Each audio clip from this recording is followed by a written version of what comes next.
I am 20 years older than my brother, and I watched him grow up with unwavering vigilance. He is allergic to walnuts.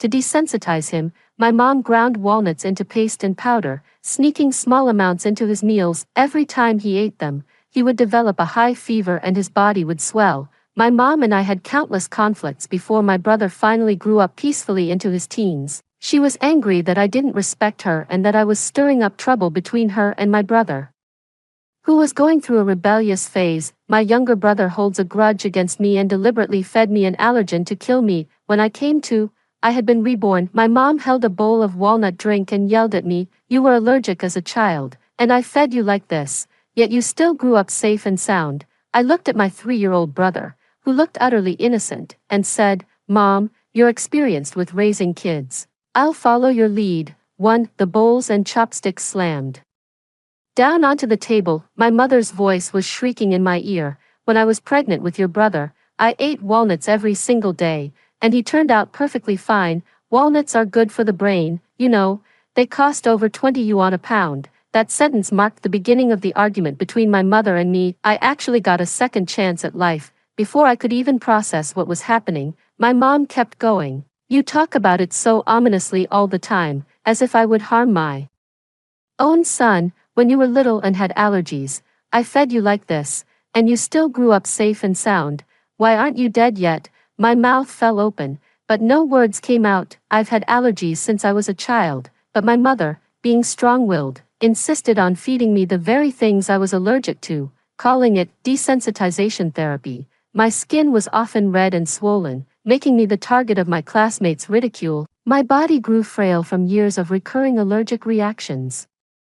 After learning that my younger brother was also allergic, I didn't want him to go through the same struggles I did. Knowing what my mom was like, I deliberately moved back home to keep a constant eye on her, preventing her from unexpectedly serving walnut powder or walnut milk. For my younger brother's sake, I had countless arguments with my mom, our faces turning red and voices rising, almost coming to blows. My brother grew up healthy, but due to his naturally playful nature and my mom's indulgence, his academic performance wasn't great. Every time my mom scolded or hit him, she would make various walnut dishes for me at home, all the while pretending to sigh in disappointment. "You know why you're not as sharp as your sister. Kids who eat walnuts get smarter." She was afraid you'd outshine her, so she never let you have any growing up. "Don't blame me, son. I can't afford to cross your sister. Last time I let you have a taste, she hounded me for it. You heard her yourself." Ah. My poor boy, looks like you're doomed to spend your whole life getting stepped on. She kept feeding my brother these ideas. "Remember, in this world, only mom truly loves you and would never harm you. If you get close to your sister, who knows what she's really thinking. Some people just can't stand to see others doing well." My brother, influenced by others, took advantage of my trust and fed me something I'm allergic to. No one came to help me. My throat swelled up, and I suffocated to death. Just before I died, my mother opened the locked door, smiling smugly. "A little girl, you used to compete with me for your father's affection, and now that I have a son, you still want to fight me for it. Good riddance. Now you can stop obsessing over everything."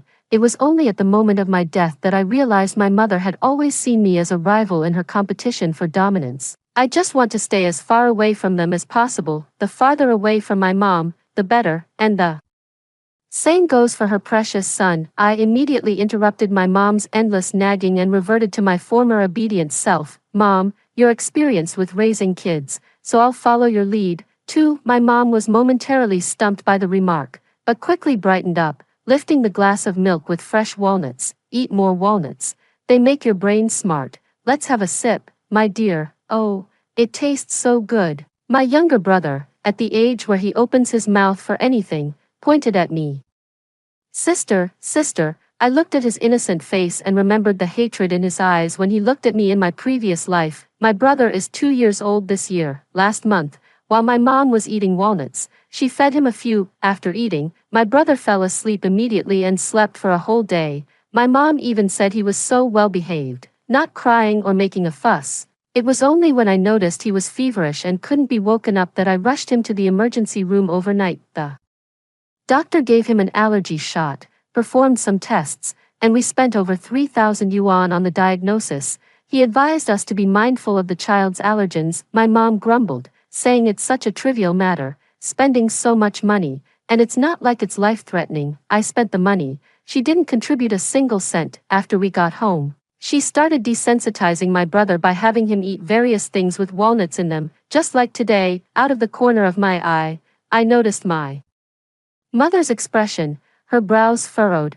her gaze hostile. In my previous life, I never realized she had always looked at me that way. No wonder I died so young. I gripped my phone tightly as it rang urgently. I quickly grabbed my backpack. Mom, I have a business trip coming up at work, and I'm in a hurry, so I'll head out first. I won't meddle in my brother's affairs anymore. As the door closed, I took a deep breath, feeling a sense of relief after a narrow escape, for it's true that the company has a business trip, a 1-month inspection project. In my past life, my boss strongly recommended me for the assignment, but I turned it down because I was worried about my younger brother's safety, forfeiting a great promotion opportunity. This time, I immediately called back and eagerly stated that I could fly over right away, without a moment's delay. It wasn't for the promotion. I simply wanted to get away from this place, because I remember, in my previous life, my mother, just to spite me, secretly fed my brother a large amount of fresh walnuts.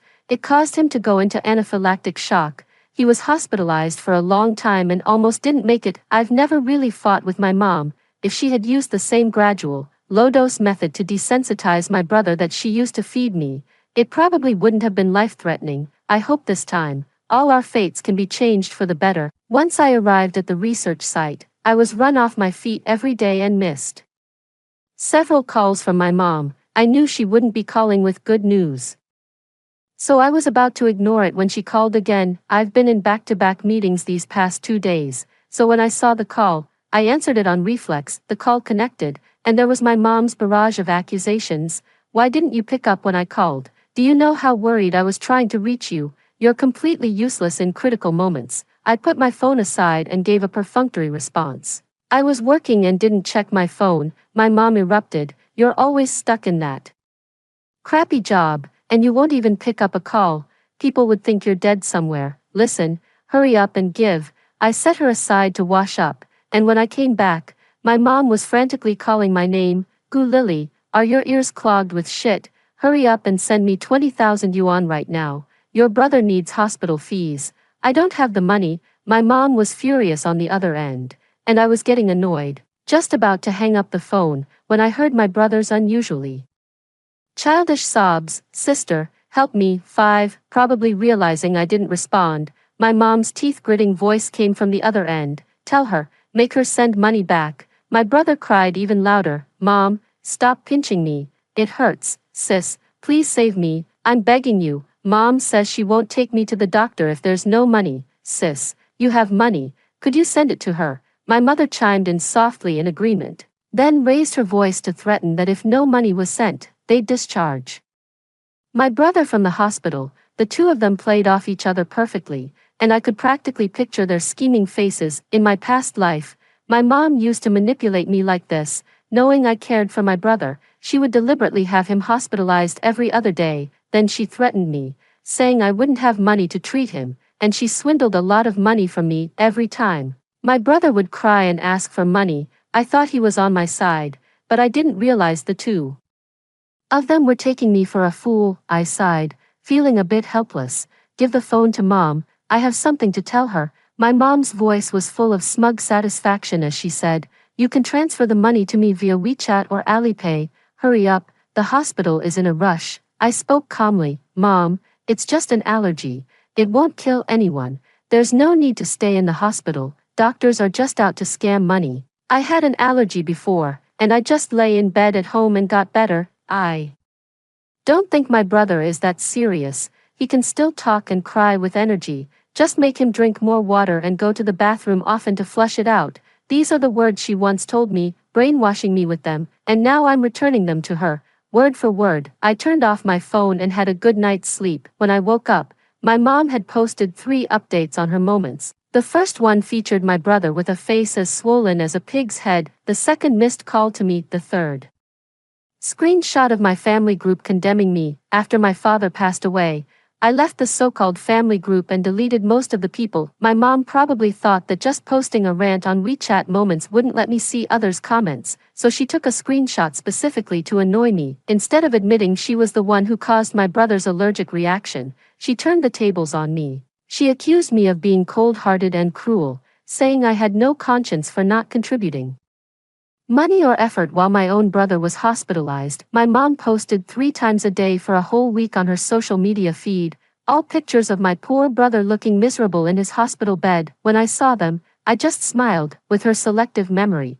she conveniently forgot that the hospital she took my brother to was the nearest one, the same hospital where I had taken him to get tested for allergens, since she kept muttering that allergies weren't fatal and that treatment was a waste of money. Clearly refusing to cooperate, the doctor ended up adding my contact instead. That same night I blocked my mom. She argued her way past every well-meaning doctor and nurse, and took my brother, his face still swollen, back home. No one could talk any sense into her, because she's the mother. This is her child, her property. A mother would never harm her own child. 7. My mom doesn't think I'm heartless enough to completely ignore my brother, believing that I might still be upset from the argument. That day, she bought my brother a phone watch, so he could occasionally call me and ask me to come home. I'm swamped with work outside, while the two of them, one doesn't have to work, the other doesn't have to go to school, keep pestering me at all hours. It only made me more determined to keep my distance from them and live my own life. After my business trip, I didn't even contact my mom and went straight back to my own place. It's such a relief that I haven't moved back home for my brother's sake. Yet, constantly butting heads with my mom, and I still have a place to call my own. Even though we're no longer in touch, news about my brother still finds its way to me, relentlessly. My mother is still persistently giving my brother his desensitization therapy. Every now and then, she posts on her social media, sometimes a photo of my brother's swollen, red face, other times his neck covered in angry red scratches, or his arms dotted with raised, irritated bumps. I know she's posting these specifically for me to see, for my eyes only, but I didn't respond. Even when she wailed and begged our relatives to intercede for me, I coldly stated that I had completely severed ties with my family. 8. A year later, I received a call from my brother's kindergarten teacher. She sounded anxious. Hello, are you Gu Yu's sister? Hello, this is Shin Shin Kindergarten. We couldn't reach Xiaoyu's mother, so we're calling you. Could you please come to the school? Xiaoyu got into a fight with another child. It's quite serious, and we're at the hospital now. The other child's parents are talking about calling the police. I was about to say it wasn't my problem, but I instinctively glanced at the time. Kindergarten usually lets out at 4 p.m. It was already past 7 in the evening. My teacher must have tried every possible way before finally managing to get in touch with me. When I got to the hospital, my brother's face was swollen like a balloon, and his arms and legs were covered in bloody scratches from the allergic reaction. He hung his head low, clenched his fists, and I could see tears falling one by one. My mother never gave up on his desensitization therapy. A child who looks different like that can be bullied and mocked anywhere. The young teacher finally breathed a sigh of relief when she saw me. Miss Xiaoyu, thank you so much for coming. Xiaoyu had a conflict with some of the other children in class today. He pushed one of the children down the stairs, over a dozen steps. The kid hit his head and got a nasty gash. It's quite serious. My brother let out a meaningless scream and shouted incoherently. They started it. They called me ugly. They called me a pig face. They deserved it. They laughed at me, so they deserved to crack their heads open. The teacher looked at me awkwardly. Xiaoyu absolutely refuses to apologize. The other child's parents want to talk to you. Their kid is still in the hospital room. This isn't the first time something like this has happened with Xiaoyu. He gets like this almost every week. The doctor who just saw him said it's an allergy. It would be better to take him for a thorough checkup. That way, the child will be physically comfortable, and it's good for his mental health too. She had no idea that my brother's allergic reaction was something our mother had deliberately caused. I hauled my crying, protesting brother up to apologize, promised to cover the medical bills and damages, and then took him home. The house was empty. My mom wasn't answering her phone, and all the lights were off. My brother threw his backpack down and yelled at me, furious. Why didn't you just pay them back there? Let them go. Ask mom for the money. because she's your mom, not me. If it weren't for the fact that I couldn't reach my mom and my brother is only 3 years old, I wouldn't be staying here, afraid that his crying and tantrums might get the neighbors to call the police. As I turned to head to my own room, my brother screamed behind me, "You're my sister, so you should pay for me. If I get into trouble, you should take responsibility. That's what mom says. Or else why would I have called you over? You're so useless." I never expected that today's trouble my brother caused was a setup by my mom. I ordered burgers and fries for my brother. "What else did mom tell you? He's only 3 years old now, not yet as cunning as he'll be in the future," mom said. "You need to find a way to make him spend money on the family. Even if he wants to run away, he has to pay up first, or else it's all been for nothing. If you don't give it to her, she'll ruin you. She'll make sure you never have a good day again." 9. I have no doubt that this is something my mother would say and do. After all, I've already been through death by her hands once. My mom didn't seem to have any plans to come back the next day. Perfect. I dropped my brother off at kindergarten and arranged for a technician to install surveillance cameras at home. I can't count on my brother to keep falling for my tricks and sharing my mom's little secrets. After all, it's the mother and son who truly share the same heart. The surveillance camera was installed on the top shelf of the living room. It was covered in thick dust, indicating it hadn't been cleaned for a long time. I adjusted the angle at home before leaving and closing the door. In the evening, the teacher called me again. I said in a very apologetic tone, "I'm sorry. I'm working late today and really don't have time. Also, I'm not his legal guardian, so I don't know the specifics of the situation.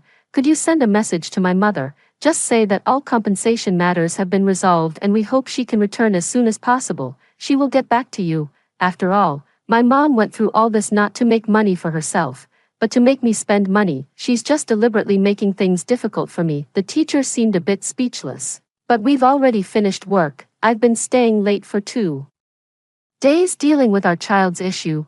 I really can't get in touch with your mother. Why don't you handle things at home yourselves and just take the child back first?"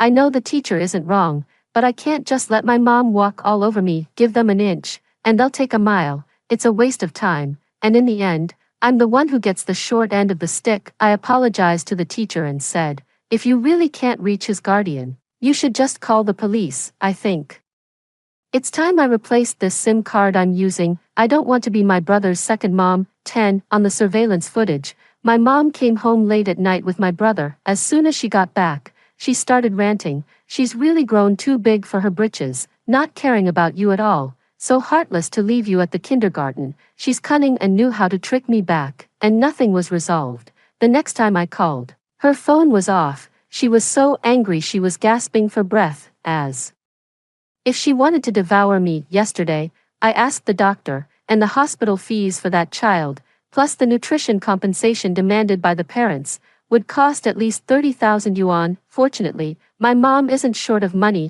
The compensation money left by my father after the car accident was enough for her to quietly raise my brother until he graduated from university and then support herself in her old age. If she doesn't cause trouble, I wouldn't mind sending her some money every month when the time comes to fulfill my filial duty. Fortunately, my mother didn't care about me before. She had no idea where I rented an apartment, what my job was, or where it was located. All she knew was that I get paid around the 15th of each month, and I would give her whatever amount she asked for without hesitation. My mom is at it again, tearing into me in the family group chat. I watched her scrambling around, hopping from voice calls to video chats, crying her eyes out with snot and tears everywhere. What a pitiful sight. I'd say this surveillance system was worth every penny. It's quite entertaining to watch the circus unfold when I have nothing better to do. 11. To completely sever ties with my mother, I've been volunteering for overtime and business trips even during holidays. My boss couldn't be more pleased with me, but my mom never stopped causing trouble. My household registration is still at home, and she used the household register to check my phone number, rental address, and even falsely reported to the police that I was missing, trying every possible way to get information about me. I know why. My younger brother has started elementary school, but he has a very bad temper and has already been involved in multiple incidents of hurting people. My mother turned 50 a couple of years ago, and her health has started to decline. She's gradually finding it harder to keep up with things, without me there to contribute money and effort, and to act as their common adversary. The relationship between her and my brother has really soured. She used to coax and pressure my brother into eating walnuts, promising him that if he kept it up, he'd be just like any other kid, even smarter than most, but after all these years of eating them, he got nothing out of it except being ostracized and mocked by his classmates. The constant, recurring allergic reactions caused his skin to break down, and his weakened immune system meant he was always taking sick leave. He never had a chance to make any friends. He was called a monster in class.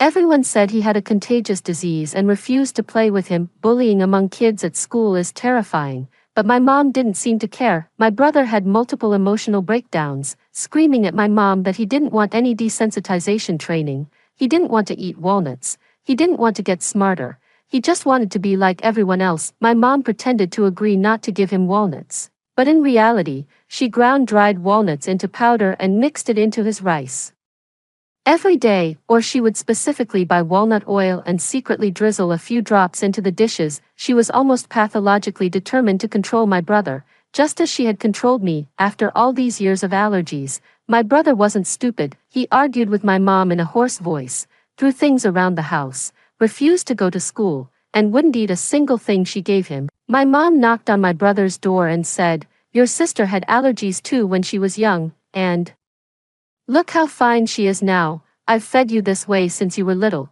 and haven't you grown up perfectly healthy?" My brother screamed from inside his room, "That's exactly why my sister doesn't want to come home. She ran as far away from you as she could. I'm going to get away from you too. You're not my mom, you're a wicked witch." My mom shrieked, "You can't run away, neither can your sister." My brother looks up to me now, and my mother is determined to tear down that very example.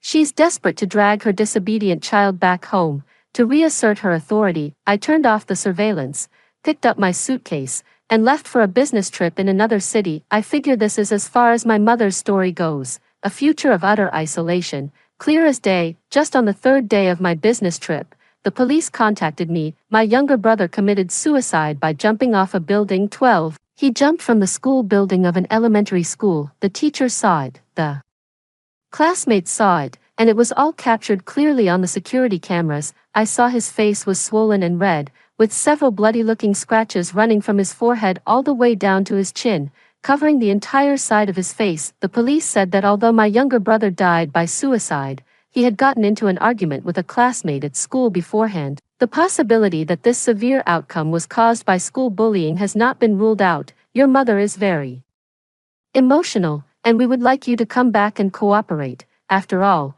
the deceased are the most important. In the background noise, I can hear my mother hysterically calling my name. I am an adult sister, even though I am not in contact with my family and have not moved out of my household registration. At that moment, I thought if I were married and had a family of my own, the police probably wouldn't have contacted me. I went to the police station that same night. My mother's wailing stopped the instant she saw me. She shoved aside the officer who had been supporting her, lunged at me, and slapped me across the face. "It's all your fault, you jinx, you bring nothing but death. My husband died because of you, and now my son is dead because of you.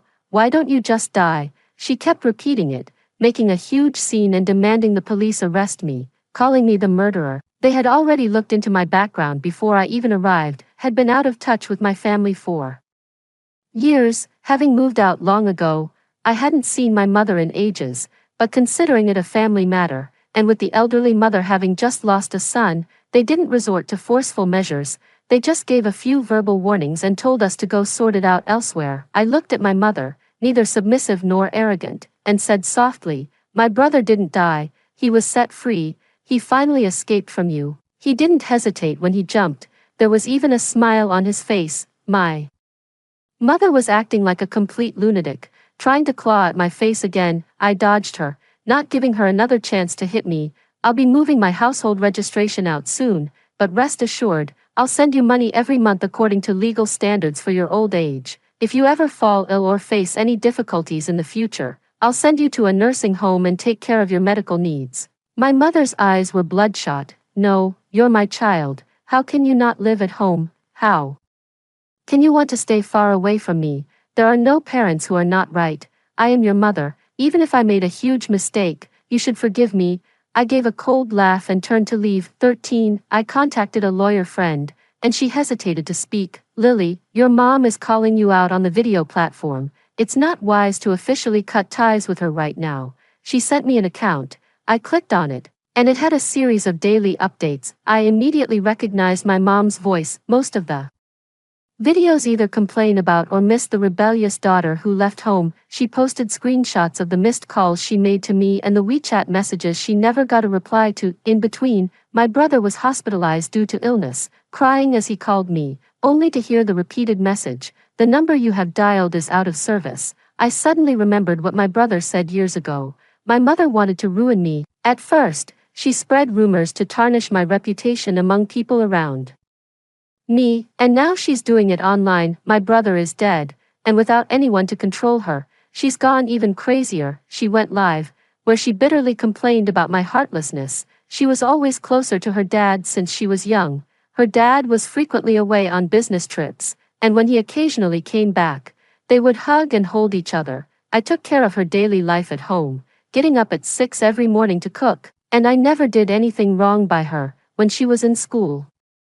We had a second child. We didn't ask her to take care of the baby or anything, but she just stopped coming home. When her brother turned 1, we called and messaged her, but she acted high and mighty, insisting that her dad come to her school. On the screen, my mother was sobbing uncontrollably. His father passed away on the way home. He never even made it through the door. My son lost his dad when he was so young, and she only ever comes back to visit once in a while. Last time we had a bit of an argument, she just stopped coming home altogether. When her little brother was in kindergarten and I had to be away for something, she was so heartless. She left a 3-year-old child at the daycare. I didn't pick him up until the middle of the night. She only drops by occasionally, but her brother absolutely adores his big sister. He talks about her all day long and calls her whenever he can. Tell me, what could a child possibly have done wrong? She wouldn't answer her phone, and later she just changed her number and disconnected the line altogether.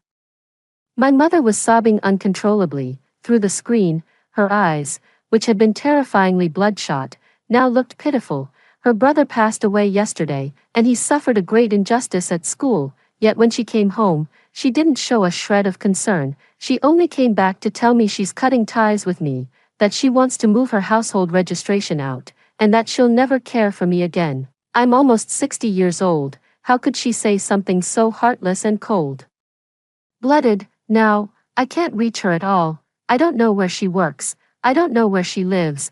My household registration hasn't been moved out yet. My mother broke the lock on my room, posted my high school photo on the screen, and displayed the entire page of the household register with my information. It has my name and my ID number on it. I really had no other choice but to seek help from netizens. Please help me persuade my daughter, she cried. Lily, come home. 14. These days, family conflicts naturally attract attention, let alone my mom has been setting the stage for years to control me, losing a child in middle age, a daughter who doesn't care, a husband who died because of the daughter's willfulness, multiple issues piling up, yet all she hopes for is her heartless daughter to come home. Such a touching story naturally attracted many helpers. Nowadays, it's illegal to search for someone online, but this case is different. They are the messengers of justice, in essence, helping a pitiful mother find her child. My information was quickly uncovered, and soon after my mother's efforts, many insiders provided leads. Messages from the same city include my former classmates, street vendors who claim to have seen me somewhere, and some so-called insiders. They viciously criticize and slander me, with all kinds of rumors emerging endlessly. With comprehensive information, my account and phone number were quickly exposed. Mindless insults and vulgar language were blatantly displayed before me. My boss contacted me on the work WeChat, advising me to stay indoors as much as possible lately. Honestly, my advice is that you should check into a hotel and arrange to clear things up as soon as possible. There are plenty of lunatics online, and no shortage of nutcases in the real world either. You'd be a sitting duck. I understood the sense in what she was saying. She was my benefactor, someone who had helped me for a long time and knew my whole situation. I couldn't put her in a difficult position. 14. I started organizing the materials I had on hand. Back then, WeChat didn't exist yet, and most people used SMS and phone calls to stay in touch. Younger people, however, would use QQ. After my mom gave birth to my brother, she cut off all my living expenses and tuition fees, citing the high household expenses and the fact that I was already an adult. Back then, as a non-mainstream who loved documenting everything, I recorded not only photos of my allergic reactions and grievances but also my roast about my mom and her heartless words. I documented all of it in my social media posts. Those melodramatic words, complete with dates and images, serve as the best proof of my mom's arbitrary decisions. It's still pretty cringe to share them now, though. I set up the home surveillance to automatically save to the hard drive initially to prevent my mom from doing something unexpected. I never thought it would come in handy after all these years. I only occasionally checked the surveillance, but going through it chronologically now is truly shocking. At first, when my brother started school, my mom would only let him eat allergenic foods on weekends, calling it desensitization training. Whenever my brother resisted or deliberately refused to eat the meals she prepared on weekends, this allergic reaction would conveniently become random. A child under 10 has little to no pocket money, so all 3 daily meals are eaten at home, with their diet entirely under their parents' control. He often went to school with a swollen face, growing more irritable and withdrawn by the day. He didn't dare defy my mother. The allergies were the punishment. Allergic reactions vary greatly from person to person. The impact of food depends on factors like ingredient freshness, quantity, and preparation method. My mom has had my younger brother figured out since he was a kid. In the beginning, it was serious enough to land him in the hospital for injections. Over the years, my mom learned exactly how to trigger just a rash, enough to make him unbearably itchy. How can I make his face swell up like a pig's, so he gets laughed at by his classmates? Or how can I make him feel miserable at home for a day, but recover the next day? My allergen is grapes, and my brother's is walnuts. Neither of these are daily essentials, nor do they provide necessary vitamins or minerals. Eating or not eating won't have any significant impact on our bodies. My mom deliberately fed us to assert her authority as a mother. She treated people like lab rats, manipulating them as if they were mere experiments. While I was gathering evidence, my mom's live stream didn't stop. 15. Her follower count keeps climbing. She must be riding a real wave of popularity. My mom airs all sorts of things online, spinning stories where she pins all the blame for our family's discord on me, making herself out to be completely innocent. When his father died, I truly thought I couldn't go on. Can you believe it? A perfectly healthy man just steps out the door, and then he's gone, just like that. If it weren't for the kids being so young, I don't think I could go on living. When their father passed away, she wasn't even planning to come back. We practically had to drag her home. All the relatives know about it. Watching her break down in tears, my own thoughts began to drift away uncontrollably. The twisted state our family is in now is mostly my mother's fault.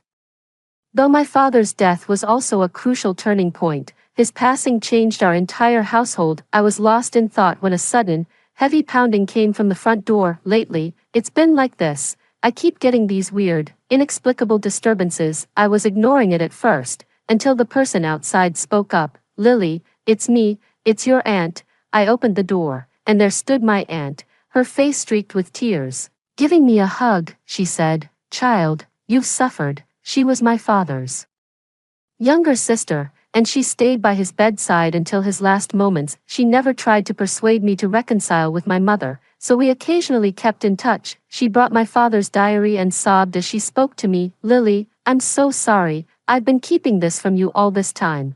The reason your dad went out that night, the reason he was hit and killed by that drunk driver, it wasn't because of you, it was your mother. She found out he was going to see you, picked a huge fight, and made him go out to buy something in the middle of the night.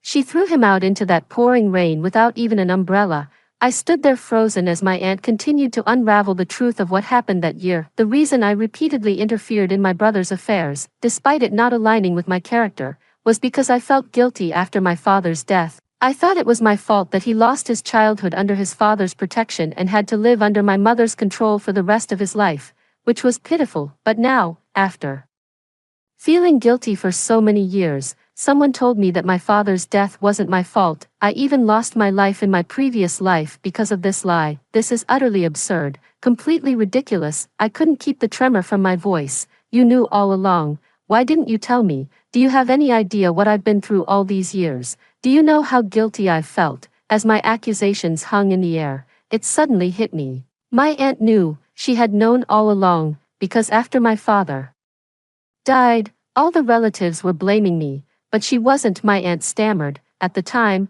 I thought that since your father was already gone, if you knew it was your mother, you definitely wouldn't take care of the family in the future. If I had known it would turn out like this, I would have told you sooner. If you had taken your brother away, he wouldn't have lost his life. She hoped I would come home, and that my father's two children could love and support each other, living in harmony, Indiana. Their generation's eyes, family harmony matters more than anything, therefore, she knew the truth but never spoke it out. I took a deep breath and held my aunt's hand. If this continues, my mom will drive me to my death. Will you testify on my behalf to clear my name? For the sake of my father's only remaining bloodline, my aunt nodded in agreement again and again. I handed over the evidence I had to my lawyer friend. Public opinion has escalated to a point where it's no longer something my mother and I can resolve peacefully. I want to sue her for slander, accuse her of abuse, and cut ties with her. 16. It might be because my lawyer friend is doing a great job, or it could be because the public opinion surrounding our family matter has escalated too much, attracting too much social attention. The court quickly accepted our case publicly, but despite my mother's tough talk, she has no solid evidence to present. At most, she just proved that she raised me and that she is my mother.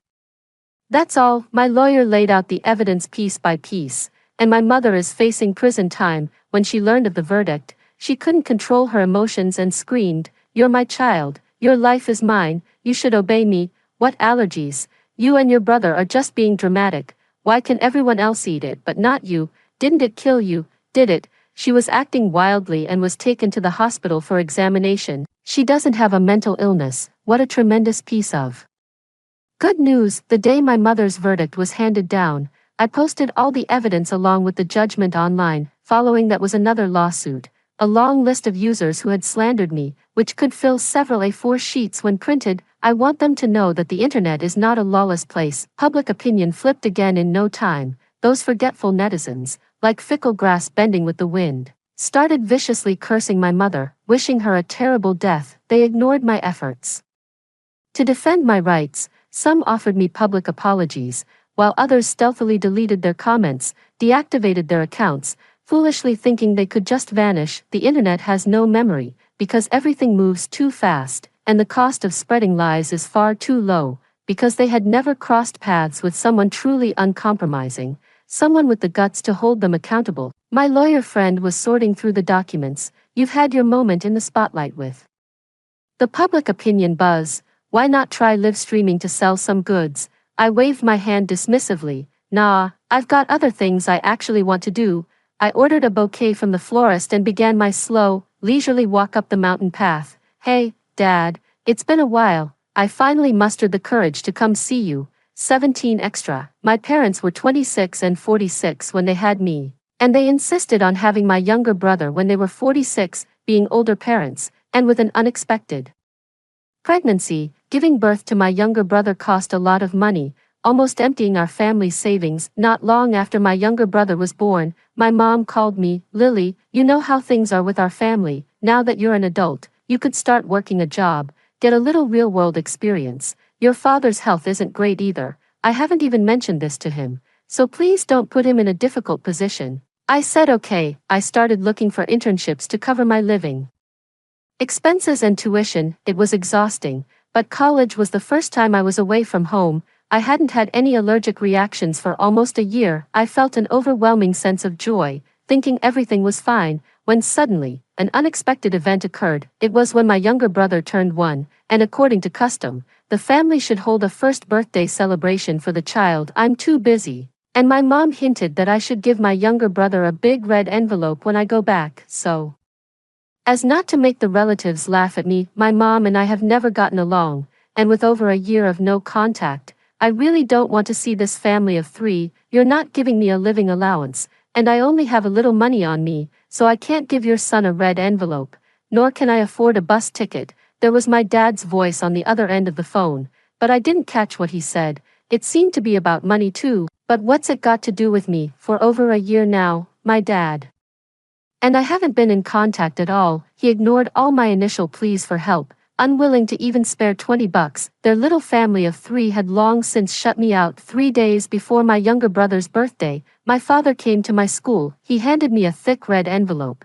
looking at me in silence without saying a word. He's almost 50 now and has aged a great deal. His hair had turned much grayer than last year. And besides the wrinkles, there seemed to be 2 scratch marks on his face. "You don't need to send me money.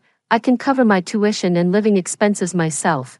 But there won't be a single extra penny for your son." My father's lips moved several times, and he seemed a bit flustered. "That's not what I meant," he said. "Your mother doesn't mean that either. You'll always be our child. So, what do you think? Could you come back for your brother's first birthday party? I'll make that braised fish you love." I said no. Living a good life as a family of 3 is more important than anything else. It was only when I left you that I truly started living.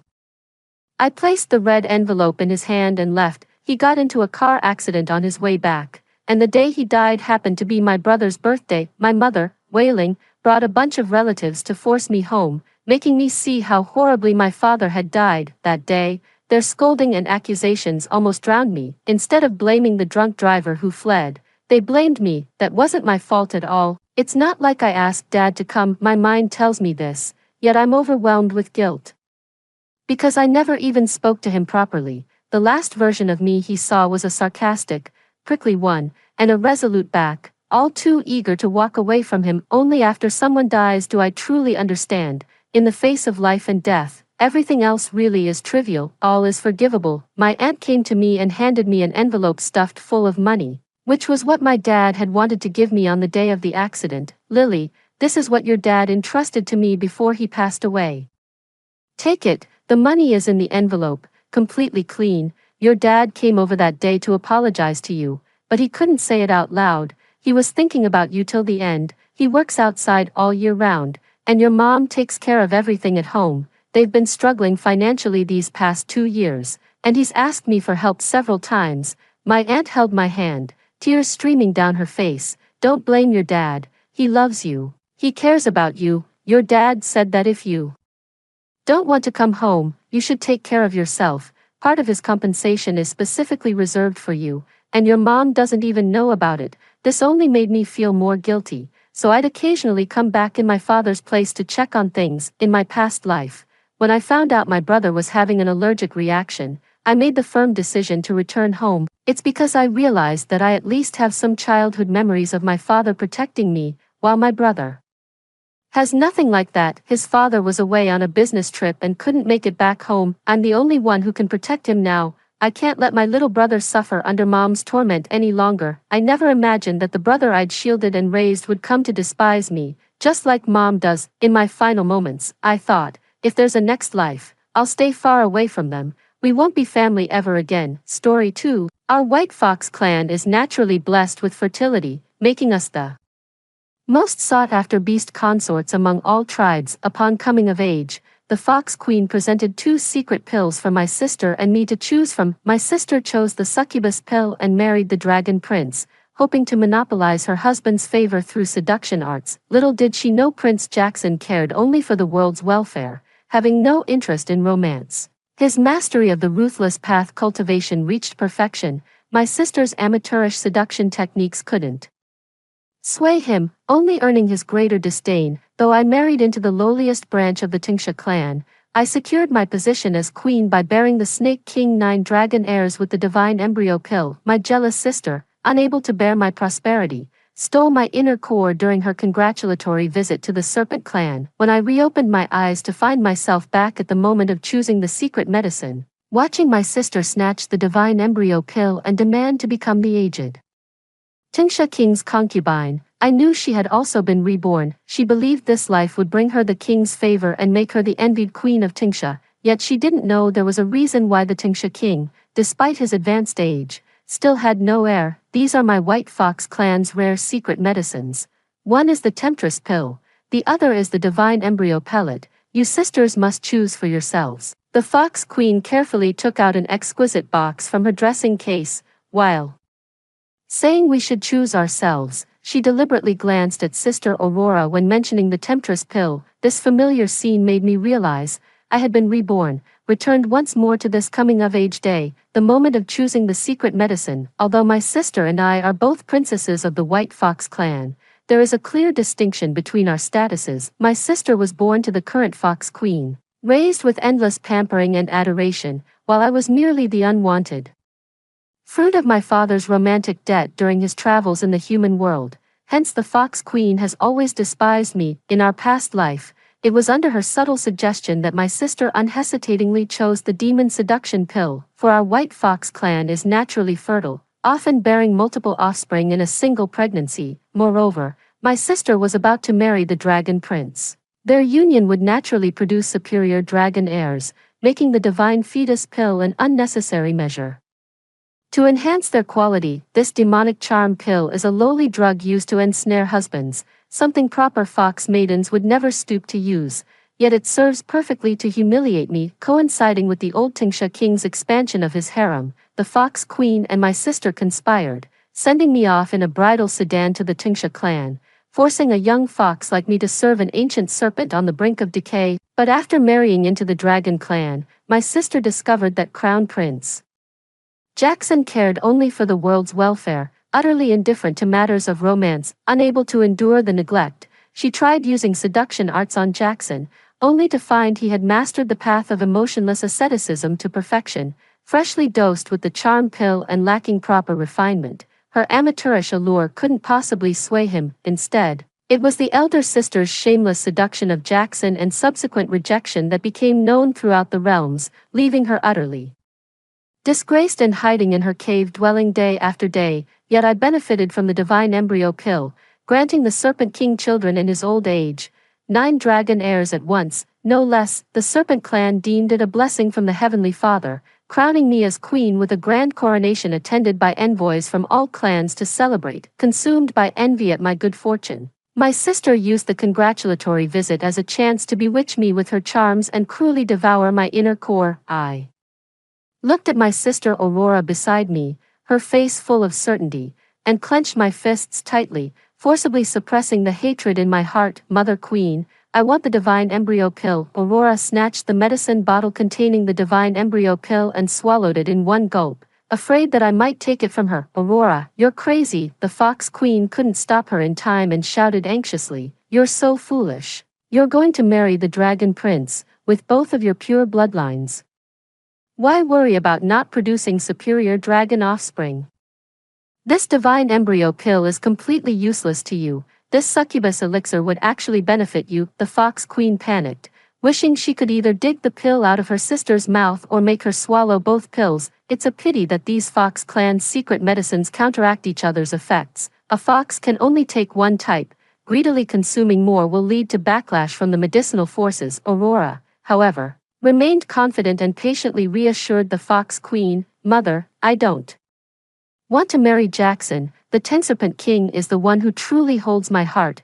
Upon hearing this, the Fox Queen nearly fainted from shock and immediately slapped Aurora across the face. That Serpent King is even older than your father, and you fancy him. You must be really hungry. Indeed, the old Serpent King is advanced in years but has no heir, so he has been taking concubines for many years. For my sister, a noble white fox princess in the prime of her youth, to marry an old man as a secondary consort is truly hard to comprehend. Suppressing a smile, I used the same words they had humiliated me with in my past life to persuade the Fox Queen. Mother, sister has always had good taste. If she has taken a liking to the Serpent King, there must be a reason. Perhaps she admires how older men know how to cherish their wives. Aurora was still lost in her ecstasy and couldn't detect the sarcasm in my words. She even agreed wholeheartedly, telling the Fox Queen, yes, Odessa is right. Although the Serpent King is older, his reputation for doting on his wives is well known.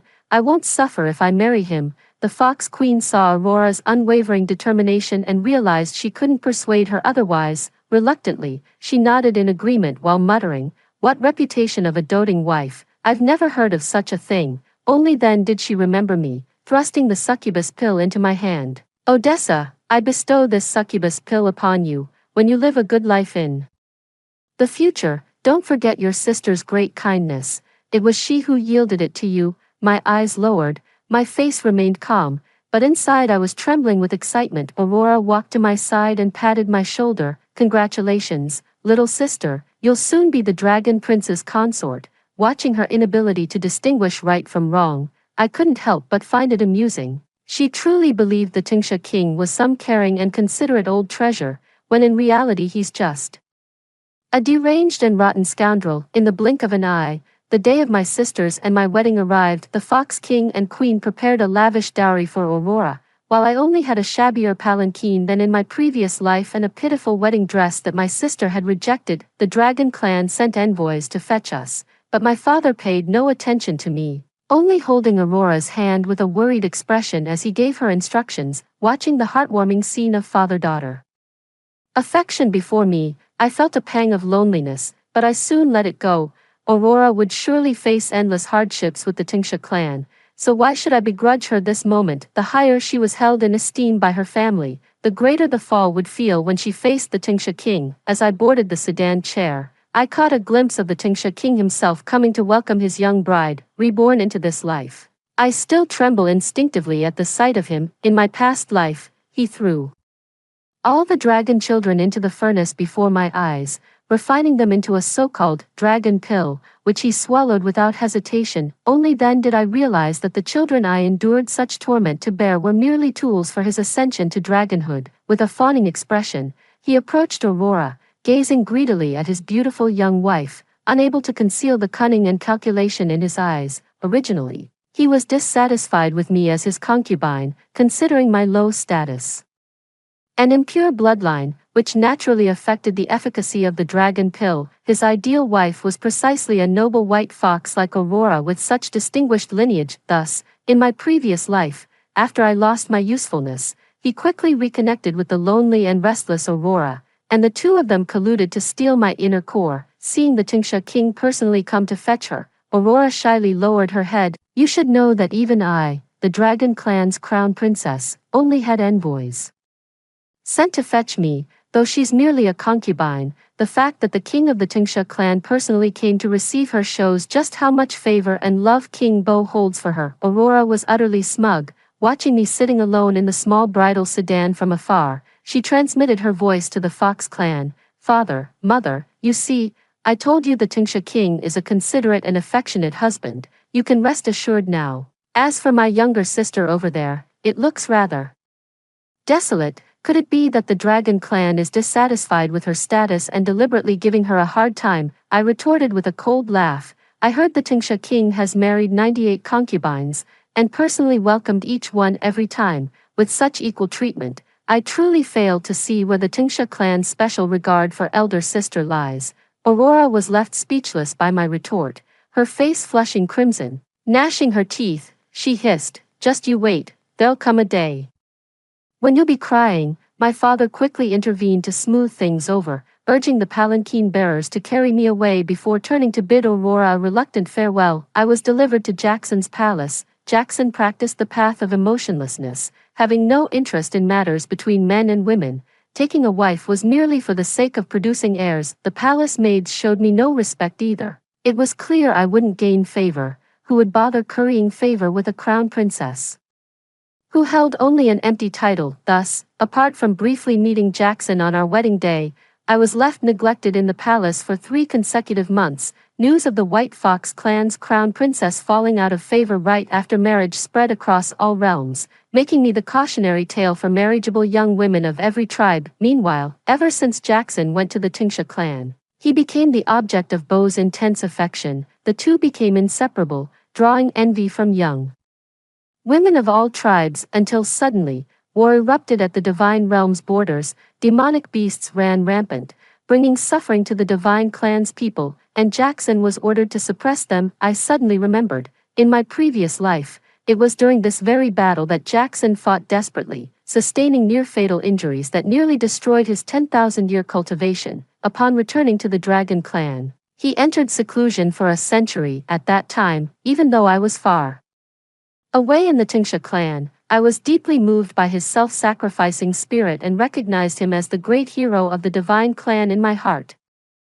However, Aurora mistakenly believed Jackson's seclusion was to deliberately avoid her. She attempted to seduce him with charm magic during his critical healing moment, causing damage to Jackson's primordial spirit. From then on, she was completely rejected by him, although Jackson and I were practically strangers, and I shouldn't have cared about his life or death. I simply couldn't stand by and watch a hero who protected the peace of the Divine Clan get injured without doing anything. Moreover, he was my nominal husband. We were grasshoppers tied to the same rope, sharing both honor and disgrace. So when he led the dragon army to war, I also transformed into a small soldier, blending into the ranks, heading to the battlefield together. I thought my disguise was flawless, but as soon as we left the city, two elder brothers appeared before me and brought me before Jackson. Little fox, why did you follow us? His voice was cool. Betraying no emotion, I forced myself to look up at him, only to be utterly stunned. His face was truly breathtaking. Our White Fox clan has always been renowned for beauty, whether male or female foxes, all possess peerless elegance, yet before him, I felt inadequate for the first time. His sword-like brows were perfectly balanced, his clear eyes like deep pools. Even the most handsome male fox I'd ever seen paled in comparison. I'm naturally here to protect the Divine Clan. He raised his eyebrows slightly, looking down on me with disdain, casually summoning two soldiers to escort me back to the Dragon Clan. My face fell instantly, and as I was thinking of how to beg him to let me stay, chaos erupted outside the tent. A soldier rushed in to report, "Your Highness, the Demon Clan is attacking. They're less than 5 miles away from us." Jackson's expression turned serious in an instant, his brows unconsciously furrowing. With a swift transformation, he revealed his true form and headed to the front lines. I gazed at the golden dragon somersaulting in the sky, its spine faintly marked with a lotus imprint, when suddenly a long-sealed memory was unlocked. "It's actually him." Without a second thought, I instantly transformed into a wisp of blue smoke and swiftly followed. After finally catching up, I saw the figures of demonic beasts entangled with Jackson in combat. Those beasts were no ordinary foes, and though Jackson fought with all his might, he was outnumbered. Golden dragon scales fell one by one from the sky, stained with crimson blood. Tightening my heart with worry, without hesitation, I activated the power of the succubus pill within me. Soon, a purple glow enveloped my body. With a sharp gaze, the purple light surged toward the demon beasts. Miraculously, those demon beasts seemed as if drunk. Their attacks halted momentarily before returning to normal, but even that fleeting moment was enough for Jackson to turn the tide of battle. The demon beast was swept by the dragon's tail, instantly dissolving into a wisp of black smoke. Everything returned to calm as Jackson transformed into human form amidst the soldiers' cheers, walking straight toward me with inquisitive eyes. "Such a proper little fox, yet why do you practice such improper seduction arts?" His words stung me. My face fell as I glared at him with puffed cheeks. "Magic arts know no hierarchy of nobility. Any art becomes proper when used for righteous purposes. And the Crown Prince had just been saved by my charm technique. Truly ungrateful." Jackson was amused by my puffed cheeks and chuckled as he apologized to me. After this battle, he grew closer to me. He often probed me about why I saved him, and once when I got annoyed by his persistence, I simply laid all my cards on the table. I looked at him earnestly. 500 years ago, did you visit the mortal world? Did you save a little fox from the jaws of a nine-tailed fox?" He thought carefully. Then his face lit up with sudden realization. This sovereign remembers now, but what this sovereign saved back then seems to have been a weasel spirit. He eyed me suspiciously up and down, and I stomped my feet in anger. "Nonsense, it's a divine fox, a divine fox." With a swift turn, I revealed my true form, circling around him. "Open your eyes wide and take a good look." He was torn between laughter and tears, bending down to cradle me in his arms, carefully examining my fox face with adoration in his eyes. Back then, just because I attained human form before Aurora, she grew jealous and sent an unfamiliar little fox to lure me into the human world to play. Little did I know I'd end up imprisoned by a nine-tailed fox. Nine-tailed foxes are the most sinister branch of the fox clan. They practice cannibalism and particularly enjoy devouring young foxes like me. Just as I thought I'd become another victim of the nine-tailed fox, a golden-scaled snake swooped in, rescued me, and even forced that nine-tailed fox back to its original form. Its back bore the same lotus mark as Jackson's. Since then, I've Never given up searching for that golden snake, especially after arriving at the Tingsha clan, where I scoured every snake den, big and small. Centuries passed with no news, and the elder Ting snakes mocked me, saying that across all realms, there had never been such a thing as a golden snake. Now it seems my eyes deceived me. He was clearly a golden dragon, but who could blame him for being blind? Mistaking a divine fox like me for a weasel, I only mistook him for a snake, so it's not like I wronged him. These past days, I've been puzzled. In my previous life, I never heard of the divine clan encountering demonic beasts right after setting out. The confrontation with the demon clan has come so much earlier in this lifetime, leaving me with a lingering sense of unease. Before I could ponder further, the demon clan launched another massive attack, far more perilous than the last. Before leaving, Jackson repeatedly urged me to protect myself and stay in the tent to await news, yet not long after he departed, I heard soldiers outside wailing Jackson's name in utter despair. Then a soldier came crying to deliver the message. It's terrible, the demons have gone berserk with killing, His Highness the Crown Prince can't hold them off much longer. My mind went blank with a roar, and without thinking, I immediately flew to the battlefield. Though us white foxes may not possess high cultivation or offensive power, my charm magic could still be of some use, even if just to buy him a few moments of survival. But I clearly underestimated the demons.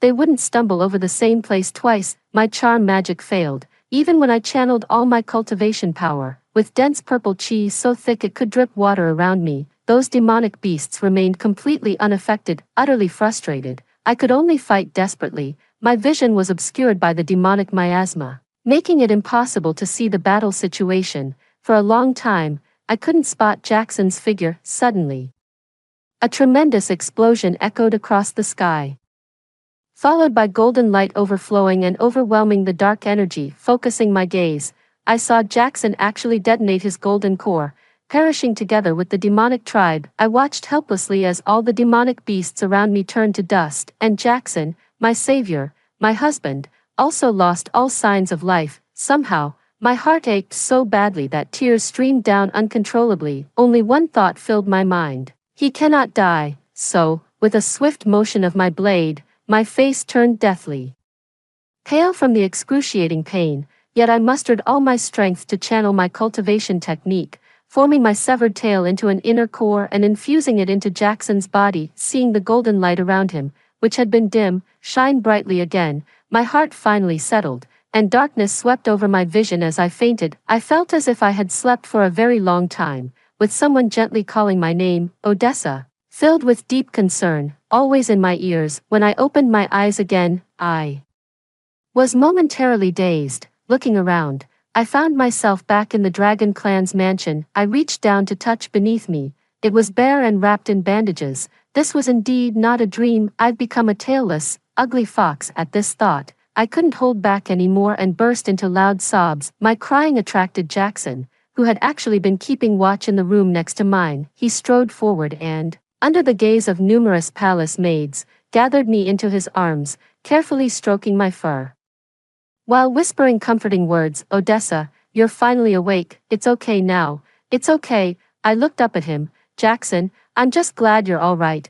I spoke through sobs with a pouting mouth, only to be called a silly goose by him. Jackson was hanging by a thread that day, and I gritted my teeth to sever my own foxtail to save him. I didn't think much at the time, acting impulsively just with the thought of repaying kindness. Now that I've calmed down, I realize how foolish I was. A life-saving favor doesn't necessarily require repaying with one's own life, although our foxtails can transform into anything in this world, not to mention the excruciating pain of severing it. There's a real risk of losing one's life. News of Jackson's great victory over the demon race has spread far and wide, along with the tale of how I sacrificed my tail to save him. These stories have been compiled into plays and are now sung on every street corner. Whispers about the Dragon Prince's devotion to his princess spread like wildfire. Once again, I've become the vixen most admired by young maidens, the one who miraculously made a stoic man like Jackson bloom with love. Those who once mocked me for being neglected after marriage have now turned their envy toward me,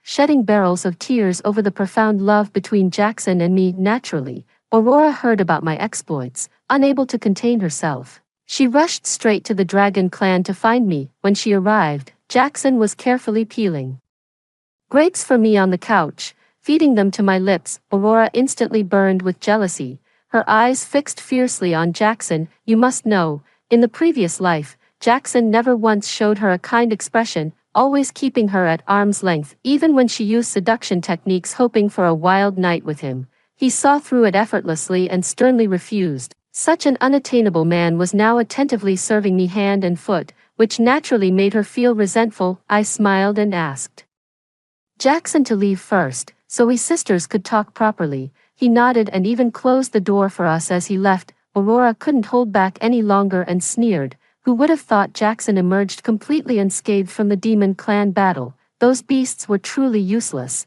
Her words made me realize in an instant. So, it was you who's been stirring up trouble. You're the one who tipped off the demon clan. That's why they launched their attack early. That's why my charm failed. You've gone mad to this extent, gambling with the peace of the divine race. I can't believe Aurora before me would do such things for personal gain. Though the Fox clan's charm magic can captivate hearts, taking the antidote beforehand makes it easy to resist. A secret known only to the White Fox royalty. She ignored my accusation. Why not? Still, even if Jackson narrowly escaped death, seeing you turned into this hideous form brings me joy. Don't be fooled. Jackson obeys you now out of gratitude for saving his life, not genuine affection. With your ugly appearance, how could a noble dragon prince ever take a liking to you? She never missed an opportunity to belittle me, saying this while gently caressing her own belly. Unlike me, my husband treats me exceptionally well. Now that I'm pregnant, once I give birth, the position of Tingsha Queen will be mine. I burst out laughing.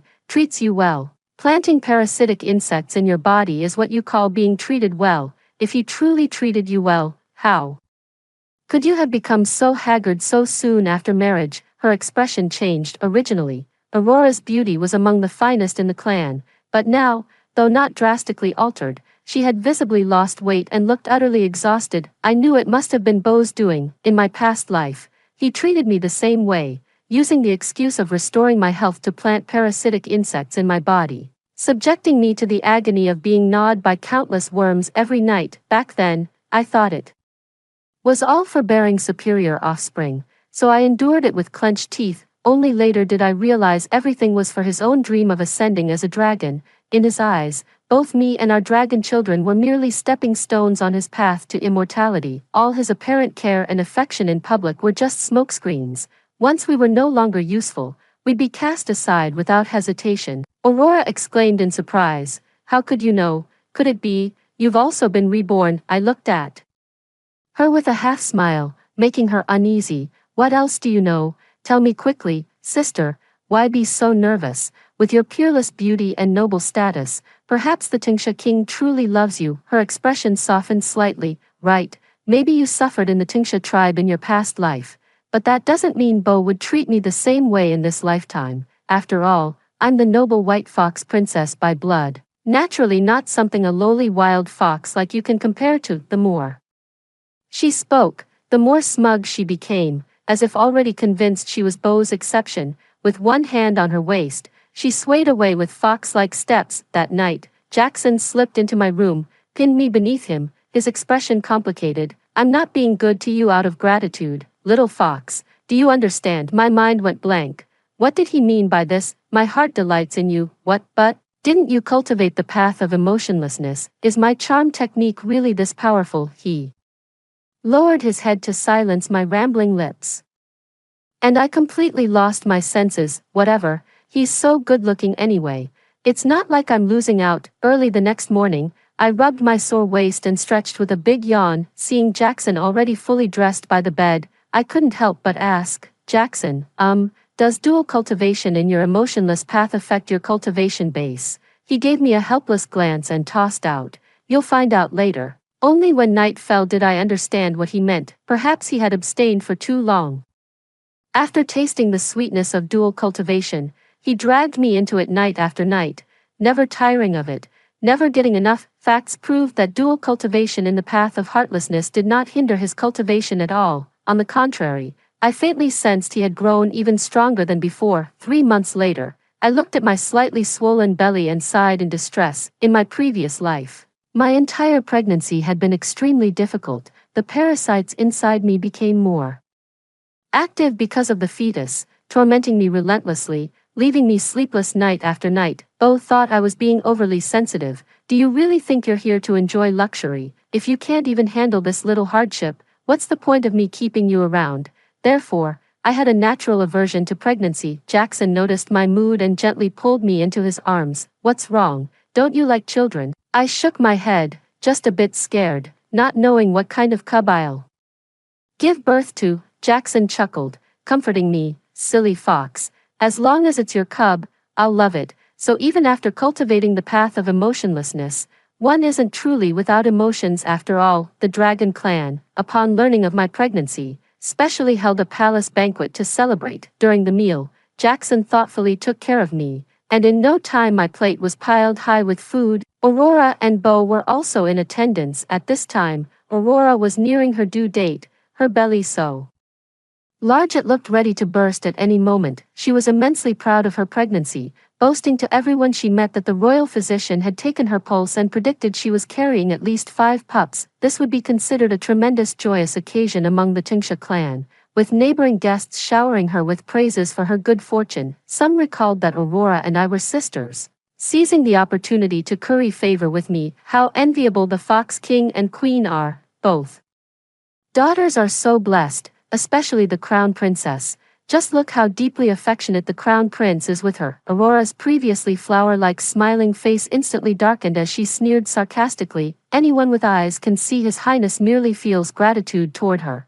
After all, it's about repaying a life-saving favor, not love. Besides, this is just the beginning. In the honeymoon phase, which couple isn't affectionate? The guests nearby wore awkward smiles, and one who was usually close to me couldn't help but speak up in my defense. Whether it's gratitude or not doesn't matter. What's most rare about His Highness the Crown Prince is his devotion.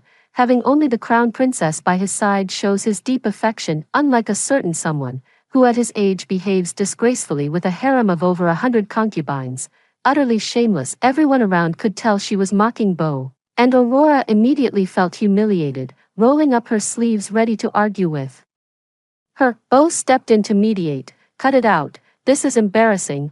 Aurora, publicly humiliated by Bo, suddenly turned pale and clutched her stomach, screaming. Someone with experience immediately realized, quick, she's going into labor. Everyone was waiting outside the delivery room to see what kind of offspring Aurora would give birth to. Given how ostentatiously she had flaunted her belly earlier, everyone felt this pregnancy was extraordinary. Her screams left me with lingering fear, reminding me of how I had endured 3 days and nights of similar pain to deliver my dragon babies in my previous life. She was indeed fortunate. After only a short while of crying out, the midwife's voice announcing the good news could be heard. Bo, who had been waiting outside with us, quickly stepped forward. What was born? Congratulations, Serpent King. The royal consort has given birth to 3 little serpent treasures. What joyous news! Upon hearing this, the crowd rushed to congratulate Bo.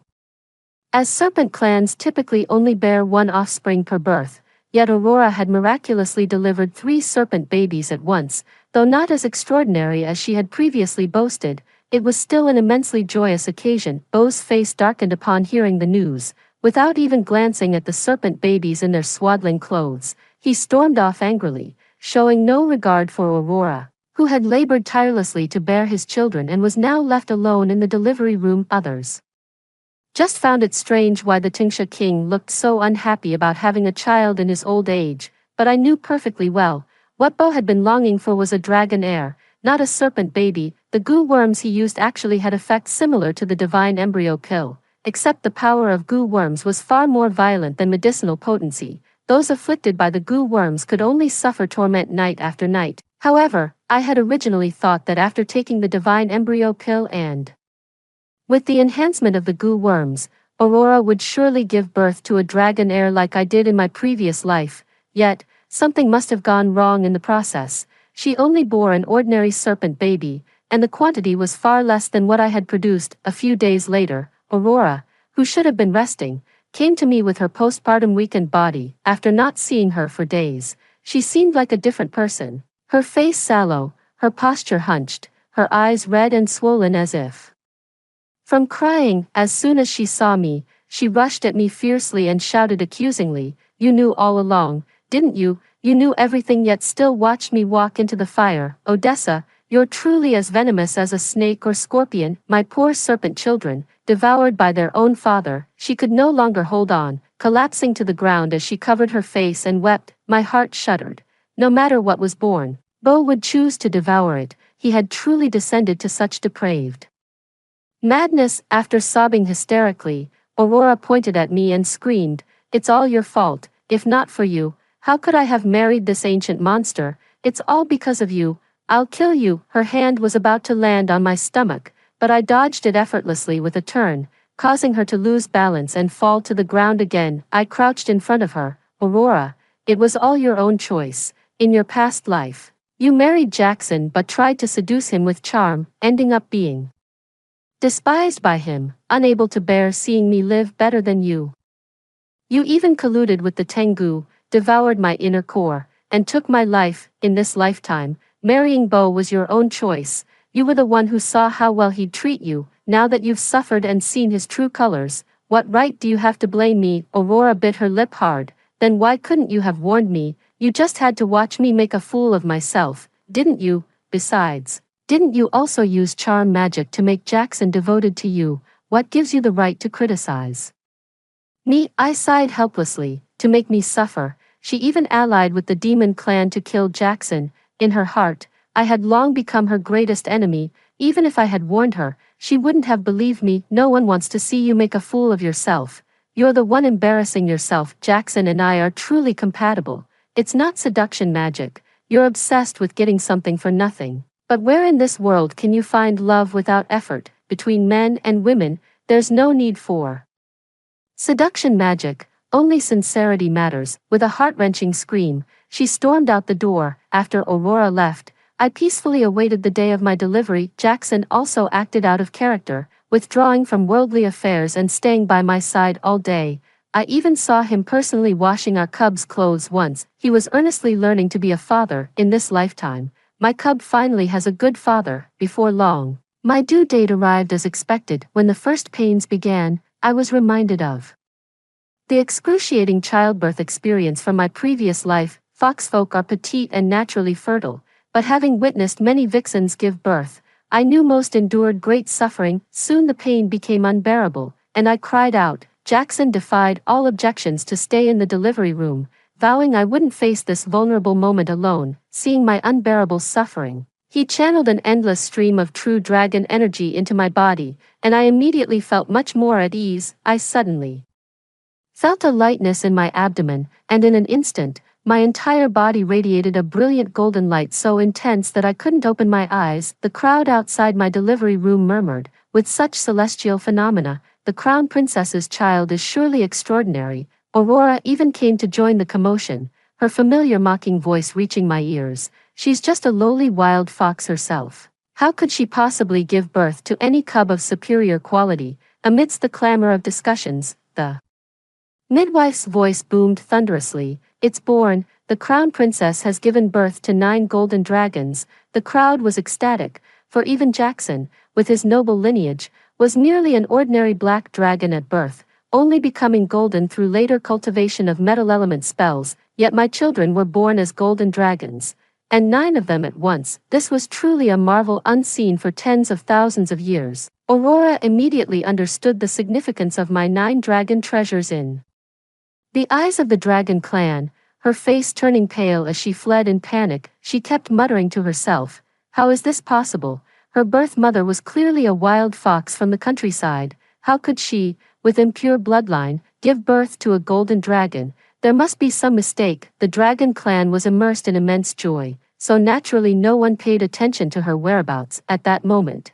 the dragon emperor drafted an edict, passing the throne of the dragon clan to Jackson, while also appointing the eldest of my dragon children as the crown prince of the dragon clan. And so, I naturally became the queen of the dragon clan. At Jackson's coronation ceremony, my dragon children and I were also officially enfeoffed. Suddenly, from somewhere in the crowd, a black figure flew out, clad in a long black robe that concealed him entirely. I recognized it at first glance. It was the Tingsha King Bo. He charged straight toward me and the dragon treasure, and I immediately realized his target was the dragon treasure. It really is a golden dragon. Once I successfully refine them, I'll surely become a dragon. I knew Bo's cultivation level was far beyond what a little fox like me could withstand. At this moment, Jackson was still 100 steps away, and the only thing I could rely on was my charm technique. I weave a purple barrier with enchantment, wrapping Bo within it, desperately trying to capture his soul. Bo's movements halted as Jackson arrived just in time to shield me and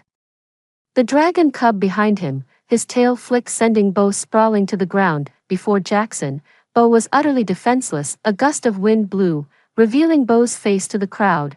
Though never handsome, he at least used to have regular features. Now, with his eyes askew and mouth twisted, his facial features were all out of place, looking extremely bizarre, and a pair of strange dragon-like horns had inexplicably grown on his head. Just as the crowd was engaged in heated discussion, Aurora flew over and landed in front of Bo.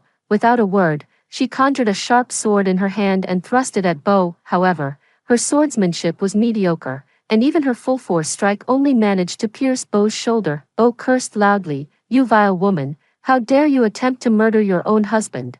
Aurora's eyes burned with hatred. "You deranged old monster, you waste your days chasing the delusion of ascending as a dragon, even devouring your own children. Now you've become this abomination, neither human nor ghost, yet still dare demand I bear more children for you. You're living in a fool's paradise." Aurora's words tore away Bo's last shred of dignity. Everyone had long suspected he was involved in unspeakable deeds behind closed doors. I've long heard of forbidden cultivation techniques, refining one's own offspring into elixirs and consuming them for a chance to ascend. No wonder he's so old without any surviving descendants.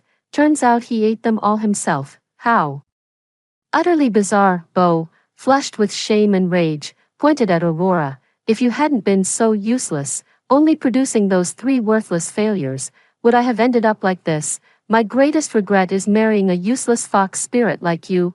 I can't understand. Clearly sisters, yet she could birth 9 golden dragons while you couldn't even produce one." It turns out that his transformation was caused by swallowing the snake treasure. Likely due to a cultivation deviation, Aurora couldn't contain her anger and engaged in a fierce fight with him. By the time they were pulled apart, Aurora was left with only a breath of life. Bo was strangled to death by Aurora. Later, I heard that Aurora was sent back to the Fox clan, hanging by a thread. The Fox King and Queen sought renowned physicians far and wide to treat her. In the end, Aurora survived. But the Fox King unexpectedly discovered that Aurora wasn't actually his biological child, when he used his primordial spirit to probe Aurora's consciousness to heal her. He found that their primordial spirits were actually 2 different colors.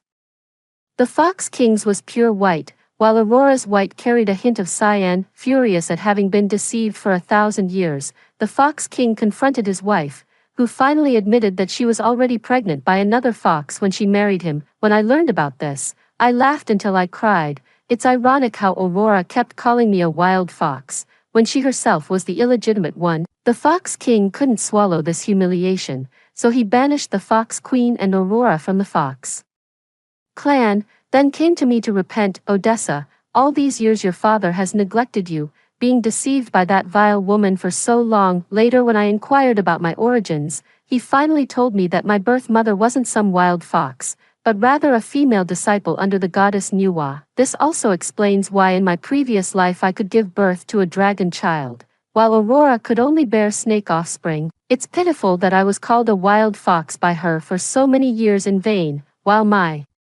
father knew everything yet never spoke a word in my defense. Belated paternal love is cheaper than grass. Whoever wants it can have it. Later, I encountered Aurora and her child again during my travels in the mortal world.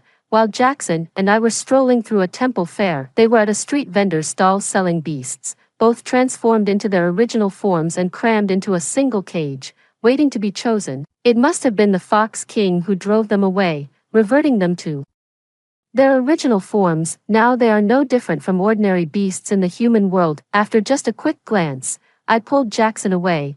Their fate was entirely of their own making. Jackson held my hand with one of his, while the other mysteriously produced a candied hawthorn stick and brought it to my lips. I took a bite, sour, sweet, and with a hint of bitterness, much like my life, little fox. Your husband will stay with you forever, it's a promise. The end. Story 2, the green tea girl had bound the End Times favorite pet system. Everyone was fawning over her like crazy, including my brother. He died in the mouth of a zombie just to get the skincare products she wanted. Later, when the green tea girl was trapped among the zombies, she begged me to save her, crying. I shot her directly and said, "Die, bitch." The last image in my mind before I died was Giselle hiding in my ex-boyfriend's arms, sobbing. How dare she cry? It was clearly her who hid behind me and used me as bait for the zombies to escape this disaster. My friends who fought side by side with me, the only family member I had in the world, all died because of her. Why was she still alive? Why? Ding, a suitable host has been detected. This voice suddenly appeared in my mind. At first, it was just an unusually hot summer, just the discharge of nuclear, contaminated water, just humans accidentally getting bitten by unknown objects in the water. Until the real end times arrived. Hello, Freya, I am the end times wish granting system. Would you like to bind with me, with us? The possibility of humans surviving this disaster will increase significantly. After binding with the system, you can be resurrected, you can earn points by killing zombies, and with enough points, you can make wishes to me, of course, within my ability range. Except for the host, I cannot resurrect other people. Also, I don't have antibodies against the zombie virus. I want to come back to life. I want to seek justice for my friends, my family, and myself. Without hesitation, I said, I do. You've killed a lot of zombies before, so you have plenty of points.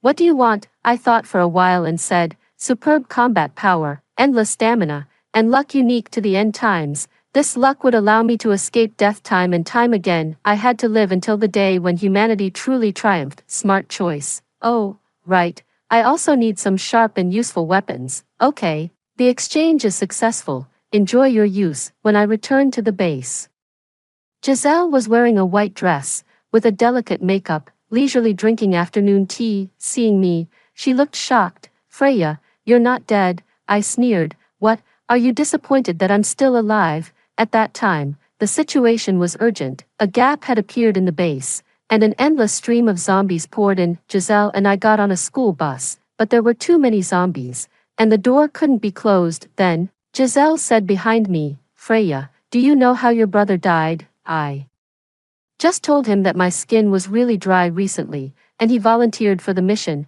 Do you know what others told me? They said that even if the team leader threatened him with his life, your brother didn't hesitate at all. He left the team and rushed into the mall, just to get me a set of skincare products. What a pity. At that moment, I felt as if I had been struck by lightning. While I was shocked and angry, she took the opportunity to push me out to feed the zombies and then left gracefully. Not only that, when they left, they also crashed into the base, creating a large gap. Countless zombies poured in, and the base suffered heavy losses. When the base was rebuilt, Giselle came back crying. I was just too scared, so I asked someone to drive the car away. I didn't mean to hurt anyone. Everyone forgave her. I asked the system, does Giselle also have a system? This is confidential. The host has no right to know. So she did have one. I'll exchange all my points. I want to know what system she's bound to. After hesitating for a while, the system said, the exchange is successful.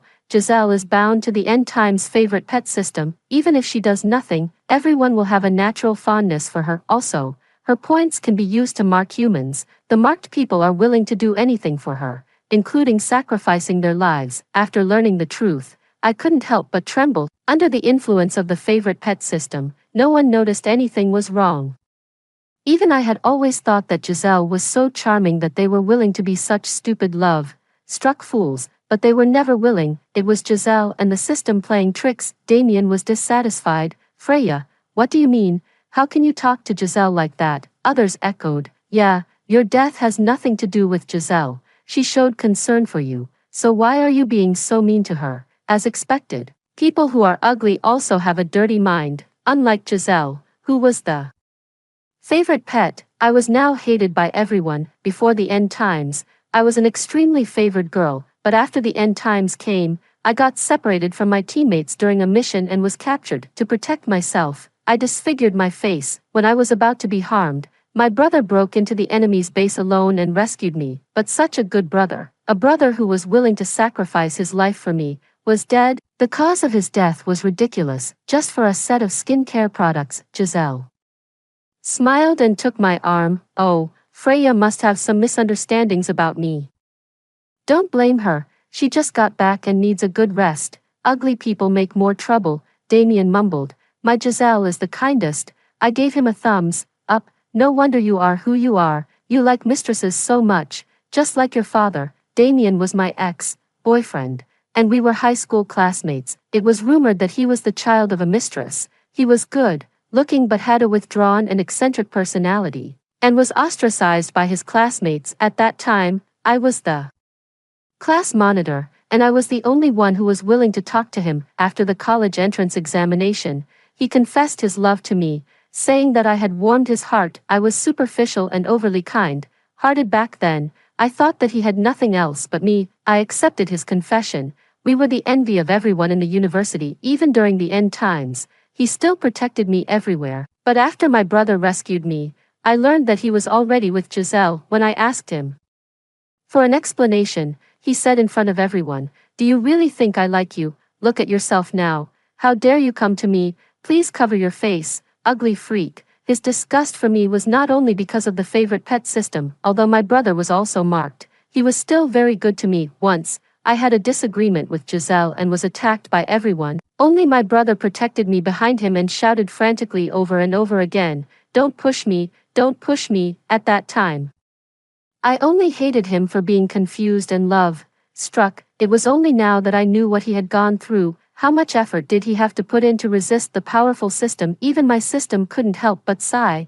If your brother hadn't been marked, you two siblings would definitely have survived until the end. But there were no what-ifs. Damien was so angry that his eyes widened. Freya, don't talk nonsense. Do you think I won't hit a woman? I wasn't afraid at all and pointed to my temple. Shoot here. These days, I didn't rush back to the base but had been hunting zombies outside. With the help of the system, my comprehensive abilities had improved rapidly. Now, no one in the base could match me. Damien was all bark and no bite. He got cowardly in such situations. For the sake of our past relationship, I won't fight with you, I sneered. I have no feelings for you. I just pity you, TSK. A thing with a father but no upbringing. Damien was shaking with anger. Shut the hell up. He was on the verge of pulling out a gun and pointing it at me. Unfortunately, everyone could only get a gun when going on a mission. Giselle was indignant. Freya, you're being too mean now.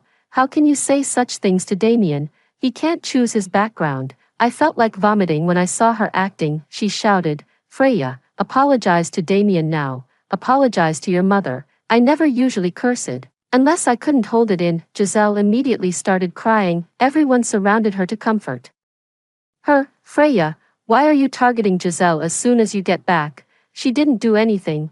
Giselle, don't cry. Freya is just jealous of you. Just ignore her. I asked the system, what would happen if I stabbed her directly? You can't do that. All systems have measures to protect the host. Once it senses murderous intent, it will remind the host. Before you can swing your knife, it will summon the marked people. Before you can kill Giselle, you must deal with her marked people. There were too many marked people. I didn't want to hurt those innocent people. Just like my brother, they couldn't help themselves. Of course, poisoning is also completely impossible. The next day, I was informed that I had to go on a mission. Normally, the mission list for a week was already set in advance. I just arrived yesterday, and I shouldn't have been on the list this week. Giselle couldn't hide her complacency. Freya, you must come back safely. Oh, so she was behind this. She was trying to kill me with a borrowed knife, wanting me to die among the zombies. Too bad, things were different now. I wasn't so easy to kill. This mission was to go to an abandoned hospital to find the required medicine. In the car, Hugo said, Freya, your father used to be the hospital director, right? He couldn't stand a bite and died early. After your brother died, you're all alone, right? The famous rich and beautiful girl from Qingcheng University is now dark, miserable, and ugly. So pitiful. He looked gloating. He was best at poking at people's scars and hitting people where it hurt. Hugo was Giselle's most devoted admirer. He had liked her since his freshman year. He was the only one who fell in love with her without being influenced by the system. Therefore, although Giselle looked down on him, she still treated him a little differently. When my brother was alive, he often taunted my brother, scolding him for being snobbish, for rejecting Giselle's confession before, and now, he couldn't even lick her boots. He was also the one who drove the school bus away. I put my long knife on his neck. Shut up if you don't want to die. With everyone in the car, he felt emboldened. Hey, Freya, why are you getting so angry? It was just a joke, I said coldly. Oh, your mother is dead. Your father is a scumbag. You're a pathetic admirer. Not only are you ugly, but you're also poor and have no ambition. You're willing to die for a woman. I looked at the others. He threatened to jump off a building after being rejected by Giselle in his freshman year. You all remember that, right? Oh, right. You're not from our school, so you don't know about this. It doesn't matter. Now you know. Hugo, if I were your mother, I couldn't even stay in my grave. I'd be so angry that I'd come back to life. It would have been better if she gave birth to a piece of char siu instead of you. Hugo got angry and pointed a gun at me. Freya, do you believe I'll cut your mouth off? I shrugged. What are you doing? I'm not really your mother. It was just a joke. Why are you getting so angry? He was the one who provoked me first, and everyone saw it. The team leader stepped out to mediate. We're all teammates. Stop fighting. I didn't plan to have a minor squabble with him. I wanted him dead. Soon, we arrived at the hospital entrance. Before getting off the car, Hugo had a strange smile on his face. Freya, there are a lot of zombies in there. Your ability is the weakest among us. Maybe if you beg me later, I'll save you despite our previous feud. I sneered. Take care of yourself, ugly thing, the team leader said. Freya, stay with me. My brother was on good terms with him when he was alive. He promised my brother that he would take care of me. We entered the hospital. There weren't many zombies on the first floor, and we got in smoothly. We quickly got the medicine. Just as we were about to leave, the system suddenly said, warning, detecting murderous intent. Warning, detecting murderous intent. I looked back and saw Hugo opening a door. And behind the door, there were all zombies. The team leader panicked, closed the door. Hugo ignored him and ran in the opposite direction with the medicine on his back. He did it on purpose. He wanted to kill me and didn't care about the lives of everyone in the team. Hearing the commotion, the zombies swarmed towards us, waving their claws. The team leader shouted, "Run!" There were too many of them. We couldn't fight them head on. We could only fight while retreating. The team was quickly scattered by the crowd. The team leader had been protecting me, but there were times when he couldn't keep an eye on everything. A small zombie rushed towards me from behind at a very fast speed. The team leader was in a difficult situation himself and only managed to say, "Be careful," before the words were out. I raised my leg high behind me, the blade on the back of my shoe neatly inserted into the little zombie's head, and it fell to the ground. No wonder the weapons from the system were so good. They were extremely useful. The team leader stared at me in surprise.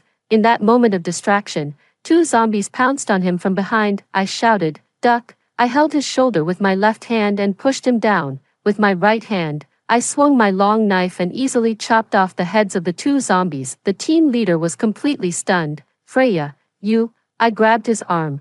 "What are you still standing there for? Run!" We fought our way out and finally reached the car. He told me to go first. I smiled. "Do you think I still need your protection now?" Hearing this, he said seriously, "No matter what, I promised Finian that I would take care of you. No need. You wait here. I'll be back soon with the others. If you see Hugo, tie him up. He tried to harm us on purpose." The team leader wanted to say something else. I took off my backpack and stuffed it into his hands. "Trust me." He hesitated for a moment, then finally said, "Okay." I re-entered the hospital to look for the others. Coincidentally, I saw Hugo in a tree. The zombies were roaring under the tree, surrounding him. He had nowhere to escape. "Freya, save me."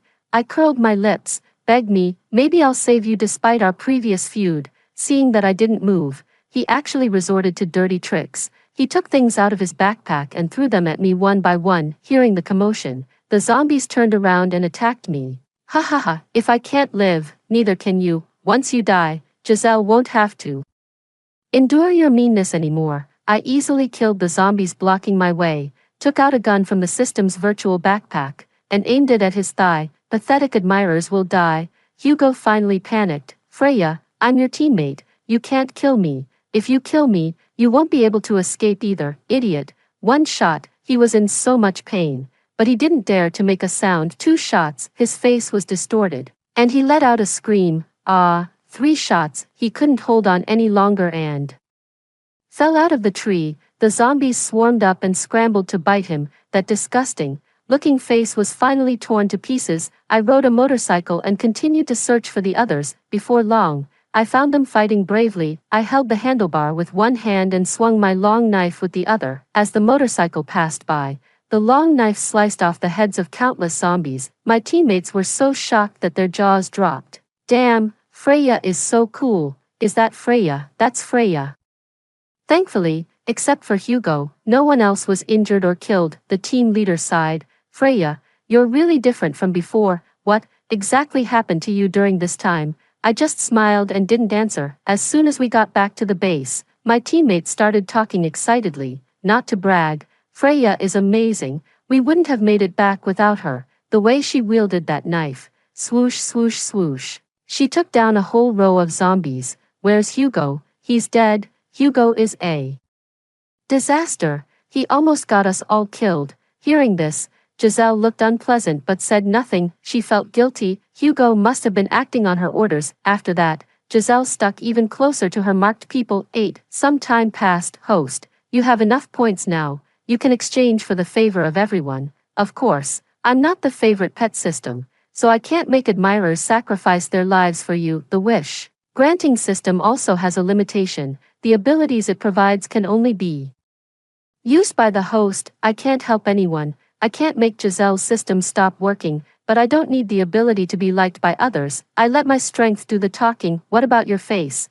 Do you want to get it treated? A pretty face isn't a good thing in the apocalypse. The system agreed deeply. That's true, Freya. I'm so lucky. How did I find such an amazing host like you? You're both crazy and ambitious. We're definitely going to survive until the end. To accumulate points, I've volunteered for missions these days. I've killed more zombies than I did in the whole of last year. Of course, I've also saved a lot of people. Everyone says, as long as Freya is around, there's nothing to be afraid of when going on a mission. With Freya leading the way, I'm safe. In the apocalypse, strength is supreme. Now, I have a lot of say. At a meeting, I said bluntly that Giselle must go on missions. She has never left the base. Every time her marked people go out in her place. This way, I don't have a chance to get rid of her. Damien was the first to stand up for her. Freya, aren't you being mean? You're deliberately targeting Giselle. What does it matter to you whether she goes on a mission or not?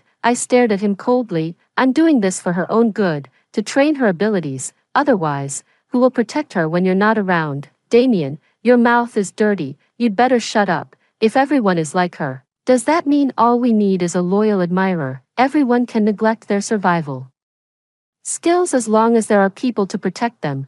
Then when the base gets into trouble next time, it might as well just be destroyed. Everyone agreed with me. Yeah, Freya is right. We live in the apocalypse, and we should have a sense of crisis. Even kids are learning how to kill zombies. Why should Giselle just slack off? I don't want to be a useless person, just waiting to be saved while doing nothing. Damien got anxious. I won't allow you to talk about her like that. Giselle isn't useless. She provides me with emotional support. It's incredible that he could say such absurd things. I almost burst out laughing. Oh, emotional support. Why don't you ask her to do a sexy dance in front of everyone every day and provide emotional support for all of us? She should provide the same support to us as she does to you. It can't just work for you alone. Giselle's face turned ugly. Freya, we're both women. Do you have to be so harsh? I snorted. Don't bring up gender. And don't lump me together with you. I'm not a clingy person who only knows how to cry and rely on men. I stood there straight, shouldering my long knife. Does anyone else have any objections? If not, let's start the vote. If you have objections, prove it with your strength. There was complete silence. Damien said resentfully, fine. Since we're not welcome here, we'll leave. He grabbed Giselle's hand and stood up to leave. I crossed my arms and smiled. Sure, go ahead. If he were really as confident as he claimed, they wouldn't have slunk back to the base after it was rebuilt. There's water and electricity here. Compared to the outside, it's like a paradise. Sure enough, after secretly glaring at me, Giselle said pitifully, I have feelings for everyone here. I don't want to leave. Damien, if you want to go, go by yourself. I'm staying. Damien felt embarrassed and made an excuse for himself. I'll go wherever Giselle goes. After the vote, I achieved my goal under the influence of the system. Everyone did have a good impression of her, but they were even more reluctant to offend me. After all, in the face of life and death, this good impression means nothing. But it turned out that I thought too simply. When she goes on missions, she always calls several of her marked people, all of whom are brave and skilled fighters. I simply can't break through her protective circle. I need help, and soon, an opportunity came. 9. During a mission, I met an injured man in an abandoned warehouse. He had a gunshot wound and seemed to have fainted from excessive blood loss. Just as I was hesitating whether to save him or not, the system exclaimed, this man has extremely strong mental power. I prodded his body with the scabbard of my knife. So what? It's very useful. For example, ordinary people can't resist Giselle's marking at all. But he can. Although he can't completely resist, he won't sacrifice his life for her. Anyway, he can resist the influence of any system to a certain extent. The man was very good looking. Giselle is superficial and only likes good-looking people. Her marked people are either good-looking or extremely powerful. Moreover, with broad shoulders, a narrow waist, and a strong, featured face, he's exactly Giselle's type. He dared to venture into the eastern area alone, so he must have good combat skills. I can make use of him. I searched him for a long time and found a map. There were several routes drawn on the map, all leading to the same place, the shelter in the northwest. It's a vast and sparsely populated area, the last pure land on the entire continent. I stuffed the map into my pocket, checked his body, and then carried him away. Coincidentally, I had just unlocked the skill of a surgeon some time ago. I had only practiced on fresh zombies and had never treated a living person before. There were no suitable medical instruments outside. I didn't have enough points to exchange for them. I had to go back to the base. Fortunately, it wasn't far, and there was still enough time. When they saw me coming back, everyone cheered, until they saw the man in my arms. Freya, you can't just pick up random men on the street. The system had been helping me monitor the man's vital signs. He didn't have much time left. I didn't waste time talking to them. Move aside.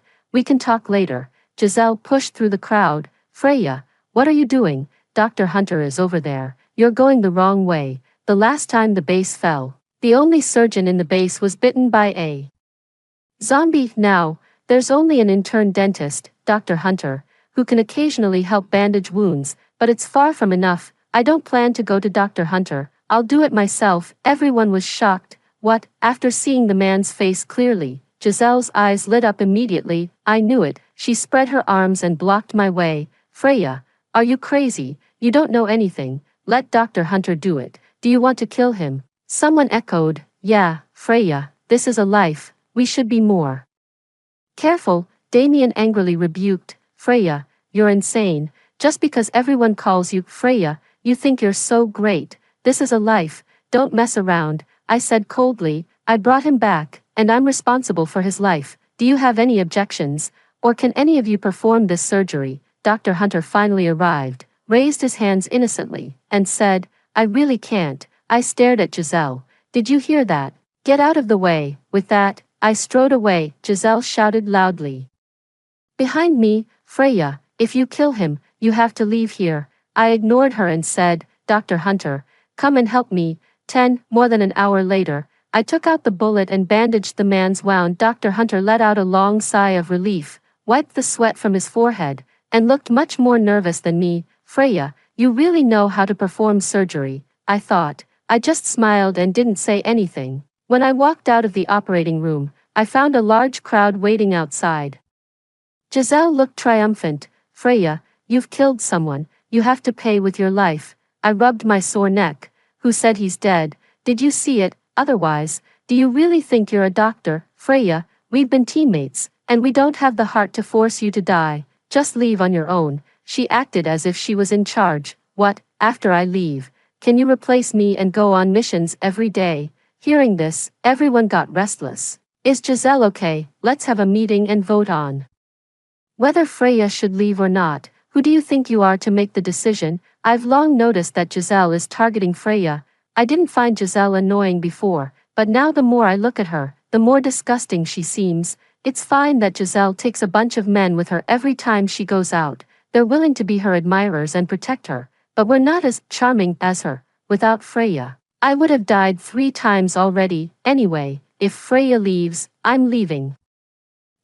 Me too. Giselle has messed up the base. I don't want to stay here anymore. As everyone got more and more excited, Giselle's face got uglier and uglier. Dr. Hunter tried to speak several times but was interrupted. I said calmly, "Why don't you take a look at the patient first?" Reminded by me, they finally got to the point. Suddenly, someone exclaimed, "Damn, he's really still alive. He's breathing. And his face looks much better." Wait, Freya, you really know what you're doing, Freya. How many more surprises do you have that we don't know about? Dr. Hunter finally got a chance to speak fully. Freya's operations were all professional. She didn't seem to be messing around. I shrugged. Did you forget who my father is? Oh right, the director of Shia Hospital, a famous master surgeon. So that's it, Freya. You're amazing, Giselle. What else do you have to say? You have to admit defeat and apologize to Freya. Damien and some others stood in front of Giselle to protect her. She looked innocent and on the verge of tears. I just wanted to seek justice for the patient. I didn't mean to target her. If anyone is targeting someone, it's her who's targeting me. Damien held a baseball bat, ready to fight at any moment. Yeah, Giselle is just too kind-hearted. How dare you say that about her? The other marked people also said, Giselle did nothing wrong. Why should she apologize? Someone stood up for me. How dare a useless person who does nothing act so arrogantly? Apologize? She must apologize. Yeah, why? Should Freya be bullied like this? Apologize. Everyone was talking at once. With the help of the system, Giselle couldn't really be hurt. Continuing to argue would only cause more trouble. I said, the patient needs to rest. Everyone, go back to your own business. After the crowd dispersed, Giselle stared at me fiercely. Freya, just you wait. Your days of arrogance won't last long. I ignored her as if I didn't hear her and walked away. 11. The man woke up quickly. I got straight to the point. I'm the one who saved your life. I carried you back here, and now you're safe. I also performed your surgery. His handsome brows furrowed slightly. It seemed the anesthesia had worn off. Let me introduce myself. I'm Freya. His voice was deep, hoarse, and pleasant. Garrett, let's make a deal. I know you're going to the shelter in the northwest. I can go with you. My combat power is pretty good, but in return, you have to do me a small favor. The system told me that his combat power was also outstanding, and he would be a good partner. Garrett didn't hesitate at all. You saved my life, so I should help you. I was satisfied with his attitude. Next, you'll fall hopelessly in love with a woman. I want you to play hard, to get with her and act as coldly as possible. Only in this way will Giselle remain interested in him. You have to promise that no matter what, repaying your debt of gratitude comes first. You can follow her orders, but never forget who actually saved you. Garrett looked a bit confused but still said seriously, okay, I promise. I curled my lips. He seemed like a tough guy, but he was actually quite naive. He agreed without asking anything, but it doesn't matter. Soon, he'll understand what I'm talking about. I heard that Giselle is going on a mission tomorrow, probably to kill zombies and get points. She can't wait to mark Garrett and make him fall in love with her. Actually, I also have some doubts. Can he really do it? Can he really stay sober? After all, I've seen so many people go crazy after falling in love with Giselle. Even my beloved brother died because of her. Garrett asked me, when you found me, did you see a child? He's about a head taller than you, carrying a denim backpack, wearing a white shirt and black pants, and he looks a bit like me. I told him the truth. No, who is he? His expression turned gloomy. My younger brother. I thought for a moment and asked, where were you before you fainted? In the warehouse. He looked preoccupied. No, we were attacked in the square. Some people tried to steal our supplies. The end times are like this. The human heart is often more terrifying than zombies. I was used to it and said, then he must have settled you in the safe warehouse first and then went out to find medicine or something. He was trying to save you. I asked him for a photo of his younger brother. I asked the system. Can I exchange points for the whereabouts of his younger brother? Yes, you can, Grayson. Is safe now. When he returned to the warehouse and didn't see you, he thought you were dead, so he joined another team. Garrett looked surprised. You, if I said I could tell the future, would you believe me? He stared straight into my eyes seriously. I believe you, so gullible. I'll keep an eye out for him when I'm out. I can help you find him, but only if you help me first. It won't take much of your time. You can probably finish it once you recover from your injuries. 12. Giselle would wander around here from time to time, unlike before in college when she desperately fawned over my brother. Now she was arrogant. At most, she would verbally flirt with Garrett anyway. With the blessing of the system, as long as she wanted, every man would fall in love with her. Garrett listened to me and really gave Giselle the cold shoulder. Giselle felt a frustration she had never experienced before. Man, you've piqued my interest. I cringed when I heard this, so cheesy. Garrett frowned and remained silent. It was not until I entered the room that he relaxed his brows and smiled. Dr. Freya, you're here. Yeah, how are you feeling? He cooperatively lifted his shirt. Not bad, other than the pain. I don't feel much. Giselle widened her eyes, stood up, and pulled his shirt down. Garrett, have you no sense of propriety? I found it funny. It was as if Garrett was already her possession, so confident. Giselle, are you crazy? Why don't you change his dressing? Garrett also looked displeased. Miss Giselle, would you please leave? Giselle gave me a fierce glare and turned to leave. While changing the dressing, Garrett said to me, I feel strange. I have no reason to fall in love with her, but when I see her, my heart starts pounding wildly. It's a really strange feeling. I knew it was Giselle's favorite pet system at work, so this was how my brother felt before, seeing me staring at his chest in a daze.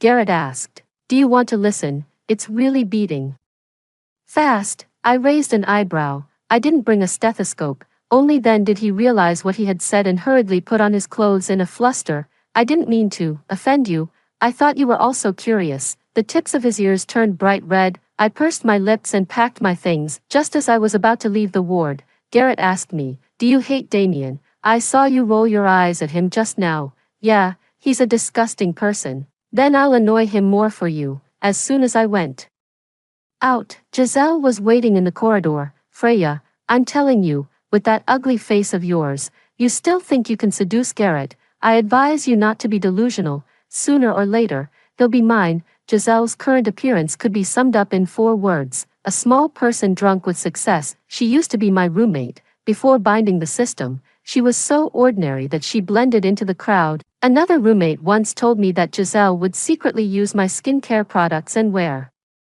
my dresses when I left the dormitory. She had said more than once, Freya, it's just your good luck. If I had your background, I'd definitely be better than you. Jealousy and stupidity were fully revealed in her. Giselle looked confident. I'm telling you, Garrett will fall in love with me like your brother did, and he'll be willing to do anything for me. Just you wait. I clenched my fists. She shouldn't have mentioned my brother. Just as I was about to attack, I was blocked by her marked people. Damien couldn't wait to show his loyalty. If you want to touch Giselle, you have to step over our dead bodies first. Idiot, I punched him directly. Damien howled in pain and covered his eyes. Freya, how dare you hit me? How could you? I drew out my long knife. Scram. 13. Under my care, Garrett was gradually getting better. The team leader warned me, Freya, don't get too close to Garrett. After all, he's an outsider, and he's not yet worthy of our trust. I nodded in agreement. He hesitated several times and finally seemed to make up his mind and said, Giselle has been chatting with him quite a lot recently.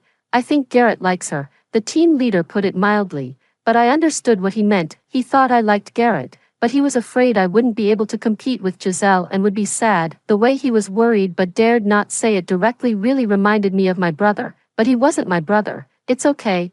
I know where to draw the line. But soon, I noticed something was wrong. I ran into Giselle more and more frequently, several times. I found them chatting happily in the ward. I became increasingly uneasy. Later, Garrett even said to me, I think I'm almost fully recovered. Dr. Freya, I can leave here now, I said coldly. Then it seems you don't need your dressing changed anymore. Garrett frowned quickly but said nothing. I turned to leave. As soon as I opened the door, I saw Giselle with a triumphant smile. She said softly, I told you, Freya, with that ugly face of yours, how could Garrett? Like you, he just needed you to treat his illness. With that, she walked into the ward and deliberately said in front of me, Garrett, I've prepared a new room for you, right next to mine. Garrett smiled faintly. Okay, thank you, Giselle. At that moment, my unease reached its peak. I wanted to slap him and ask if he still remembered what he had promised me, but I knew he couldn't help it. A deep sense of powerlessness welled up in my heart. Not far from the ward, someone called out to me. Freya, Damien and Garrett are fighting, go and take a look. When I arrived, the ward was in chaos. The two men were fighting bare-handed, both red-faced, but it was obvious to everyone that Damien was at a disadvantage. His face was covered with bruises from the beating. Even more incredibly, in full view of everyone, Garrett actually stuffed Damien's head into the toilet. There were so many people who disliked Damien that some even applauded. Damien was furious. He struggled to get up, his face covered in filth. Garrett, go to hell. The two of them fought again. Giselle seemed to enjoy the scene of two men fighting over her. She said a few perfunctory words. Stop fighting, then she sat aside and calmly started drinking tea. I couldn't stand it anymore. Giselle, tell your men to get out of this floor. If they want to fight, do it outside. There were other patients here, and the operating room was next door. If the medical equipment was damaged, it would be useless in the future. Giselle didn't move. As soon as my hand touched the handle of the knife, Garrett pounced on me like a mad dog. The team leader shouted, watch out.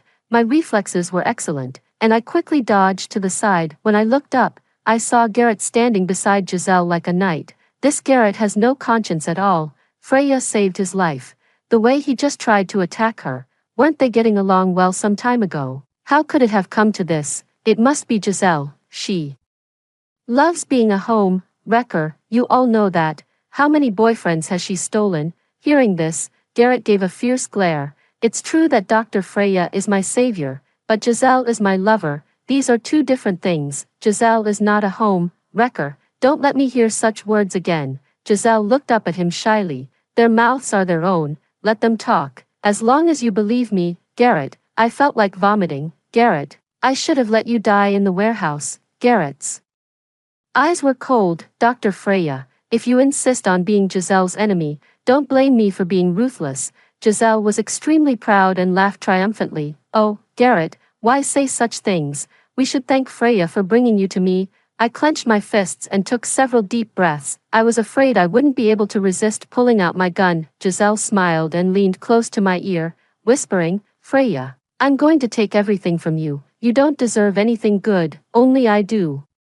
14. Soon, Garrett was almost fully recovered. His name appeared on the mission list. He invited Giselle. Let's go on a mission together tomorrow. Bring Damien. I want to make up with him. After all, we both just want to be by your side. His tone was deliberately magnanimous, but his expression showed a hint of grievance. Giselle kissed his cheek. Baby, you're so sensible. Among all these people, you're my favorite. With just a few words, she made Garrett happy. On the day of departure, I stood on the sentry post and watched their car drive away. For each mission, 5 people formed a group. In that car, besides Giselle, Damien, and Garrett, there were 2 other marked people. 20 minutes later, I secretly slipped out of the base. They had already arrived at the school and were searching for supplies. I entered through the back door, which I was familiar with, and used a telescope to observe their movements. Soon, the right moment came, and I opened the gate. Inside, there were all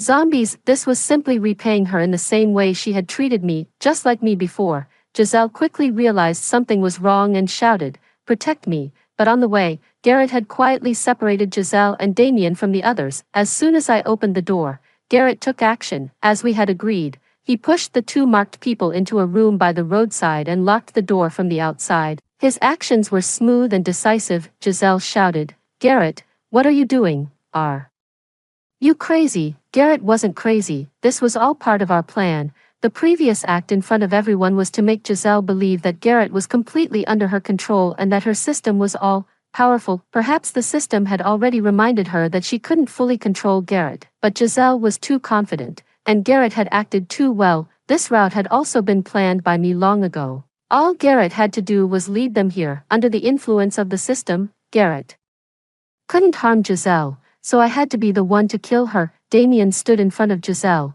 fighting off zombies while trying to persuade Garrett. Garrett, have you forgotten our oath? We said we would always protect Giselle. I quickly climbed onto the platform and laughed. You've read too many novels, such cheesy lines. I played with the small knife in my hand and aimed it at Damien's shoulder. Ah, the knife pierced into his scapula, and Damien let out a cry of pain. The zombies gathered at my feet, heard the commotion, and all turned to attack him.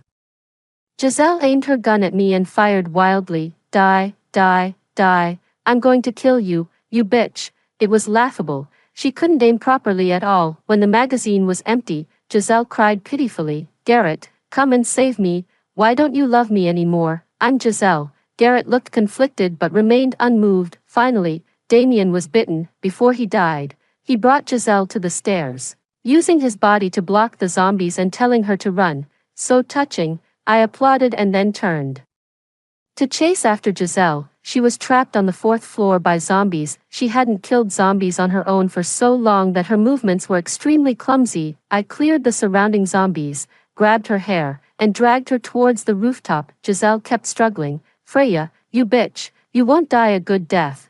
Let me tell you, do you know why I had to make your brother die?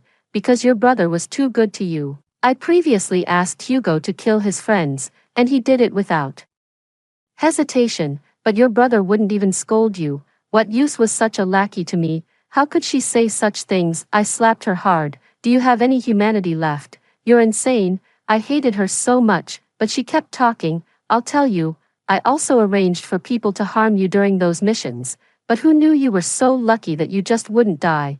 It was because I had a system too. As soon as it sensed homicidal intent, the system would remind me. She was about to speak again, but I suddenly laughed. Giselle, are you telling me all this to buy time? 15, she froze. I continued.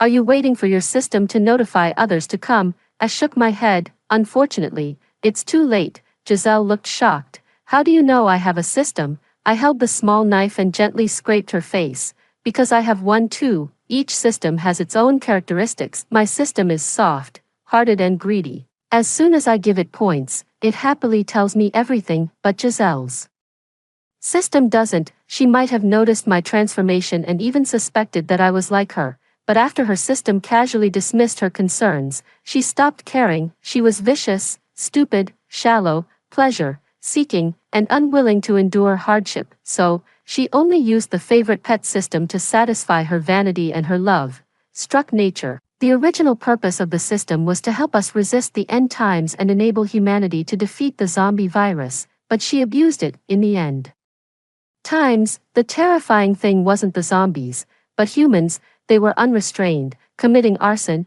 murder, looting, and killing each other. Her system could have been used to build a huge, friendly, harmonious, and invincible base. She could have used the system to resolve disputes between different teams and form a unified front against the zombies. There were so many things she could have done, but what did she do? She used it all to harm her own kind. It wasn't easy for you to get this face, was it? She used the favorite pet system to obtain the face she had always dreamed of. With a firm tug of my hand, I slashed her face. Blood gushed out. I held up a mirror in front of her and said, "So ugly." Giselle covered her face and, like a madwoman, collapsed and screamed, "My face, my face. How could this happen?" She tried to bite me, but I slapped her down to the ground. "Give me back my face. Give me back my face. You're a complete lunatic." I grabbed her hair harshly. In terms of being crazy, who the hell can match you? How many people have you killed?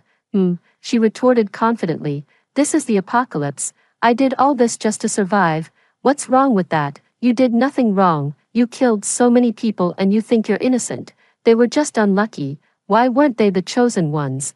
Why didn't they have a system? Suddenly, as if she had an idea, she started speaking directly to her system. System, change my marked target to Freya. The favorite pet system reminded her coldly. Sorry, insufficient points. My system chimed in. To mark my host, you'd have to kill at least 1,000 zombies. Giselle shrieked. That's impossible. It can't be. You're lying to me. I want to mark Freya. She still refused to repent. I dragged her to the edge of the rooftop. The zombies surrounded us, waving their hands, as if eagerly awaiting the upcoming feast. One look was all it took for Giselle to drop to her knees. No, don't do this to me, someone will definitely come to save me. Where are my admirers?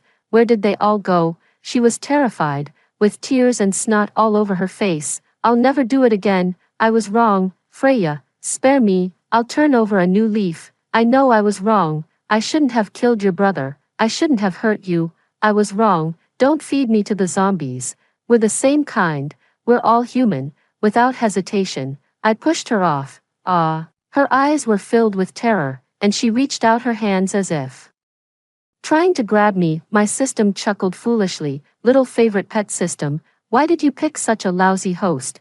If she were my host, with her strong ambition and broad vision, the human front would have been united long ago. This Giselle is both stupid and vicious. You really got stuck with her. The favorite pet system emitted a calm metallic voice, detecting the host's life force draining. Remove binding immediately, Giselle wailed. No, get away, don't bite me, go away, the zombies tore at her limbs. A pale, yellow liquid flowed from beneath her. Her once beautiful face was gnawed beyond recognition. She must have felt the same pain my brother did when he died. Giselle was soon overwhelmed by the horde of zombies and fell silent. Garrett stood behind me. Without asking anything, he simply said, "Shall we go?" Epilogue. On the 5746th day of the apocalypse, humanity developed a vaccine for the zombie virus. On the 6236th day of the apocalypse, the zombie virus disappeared completely, and humanity entered a new and glorious era. My system cheered.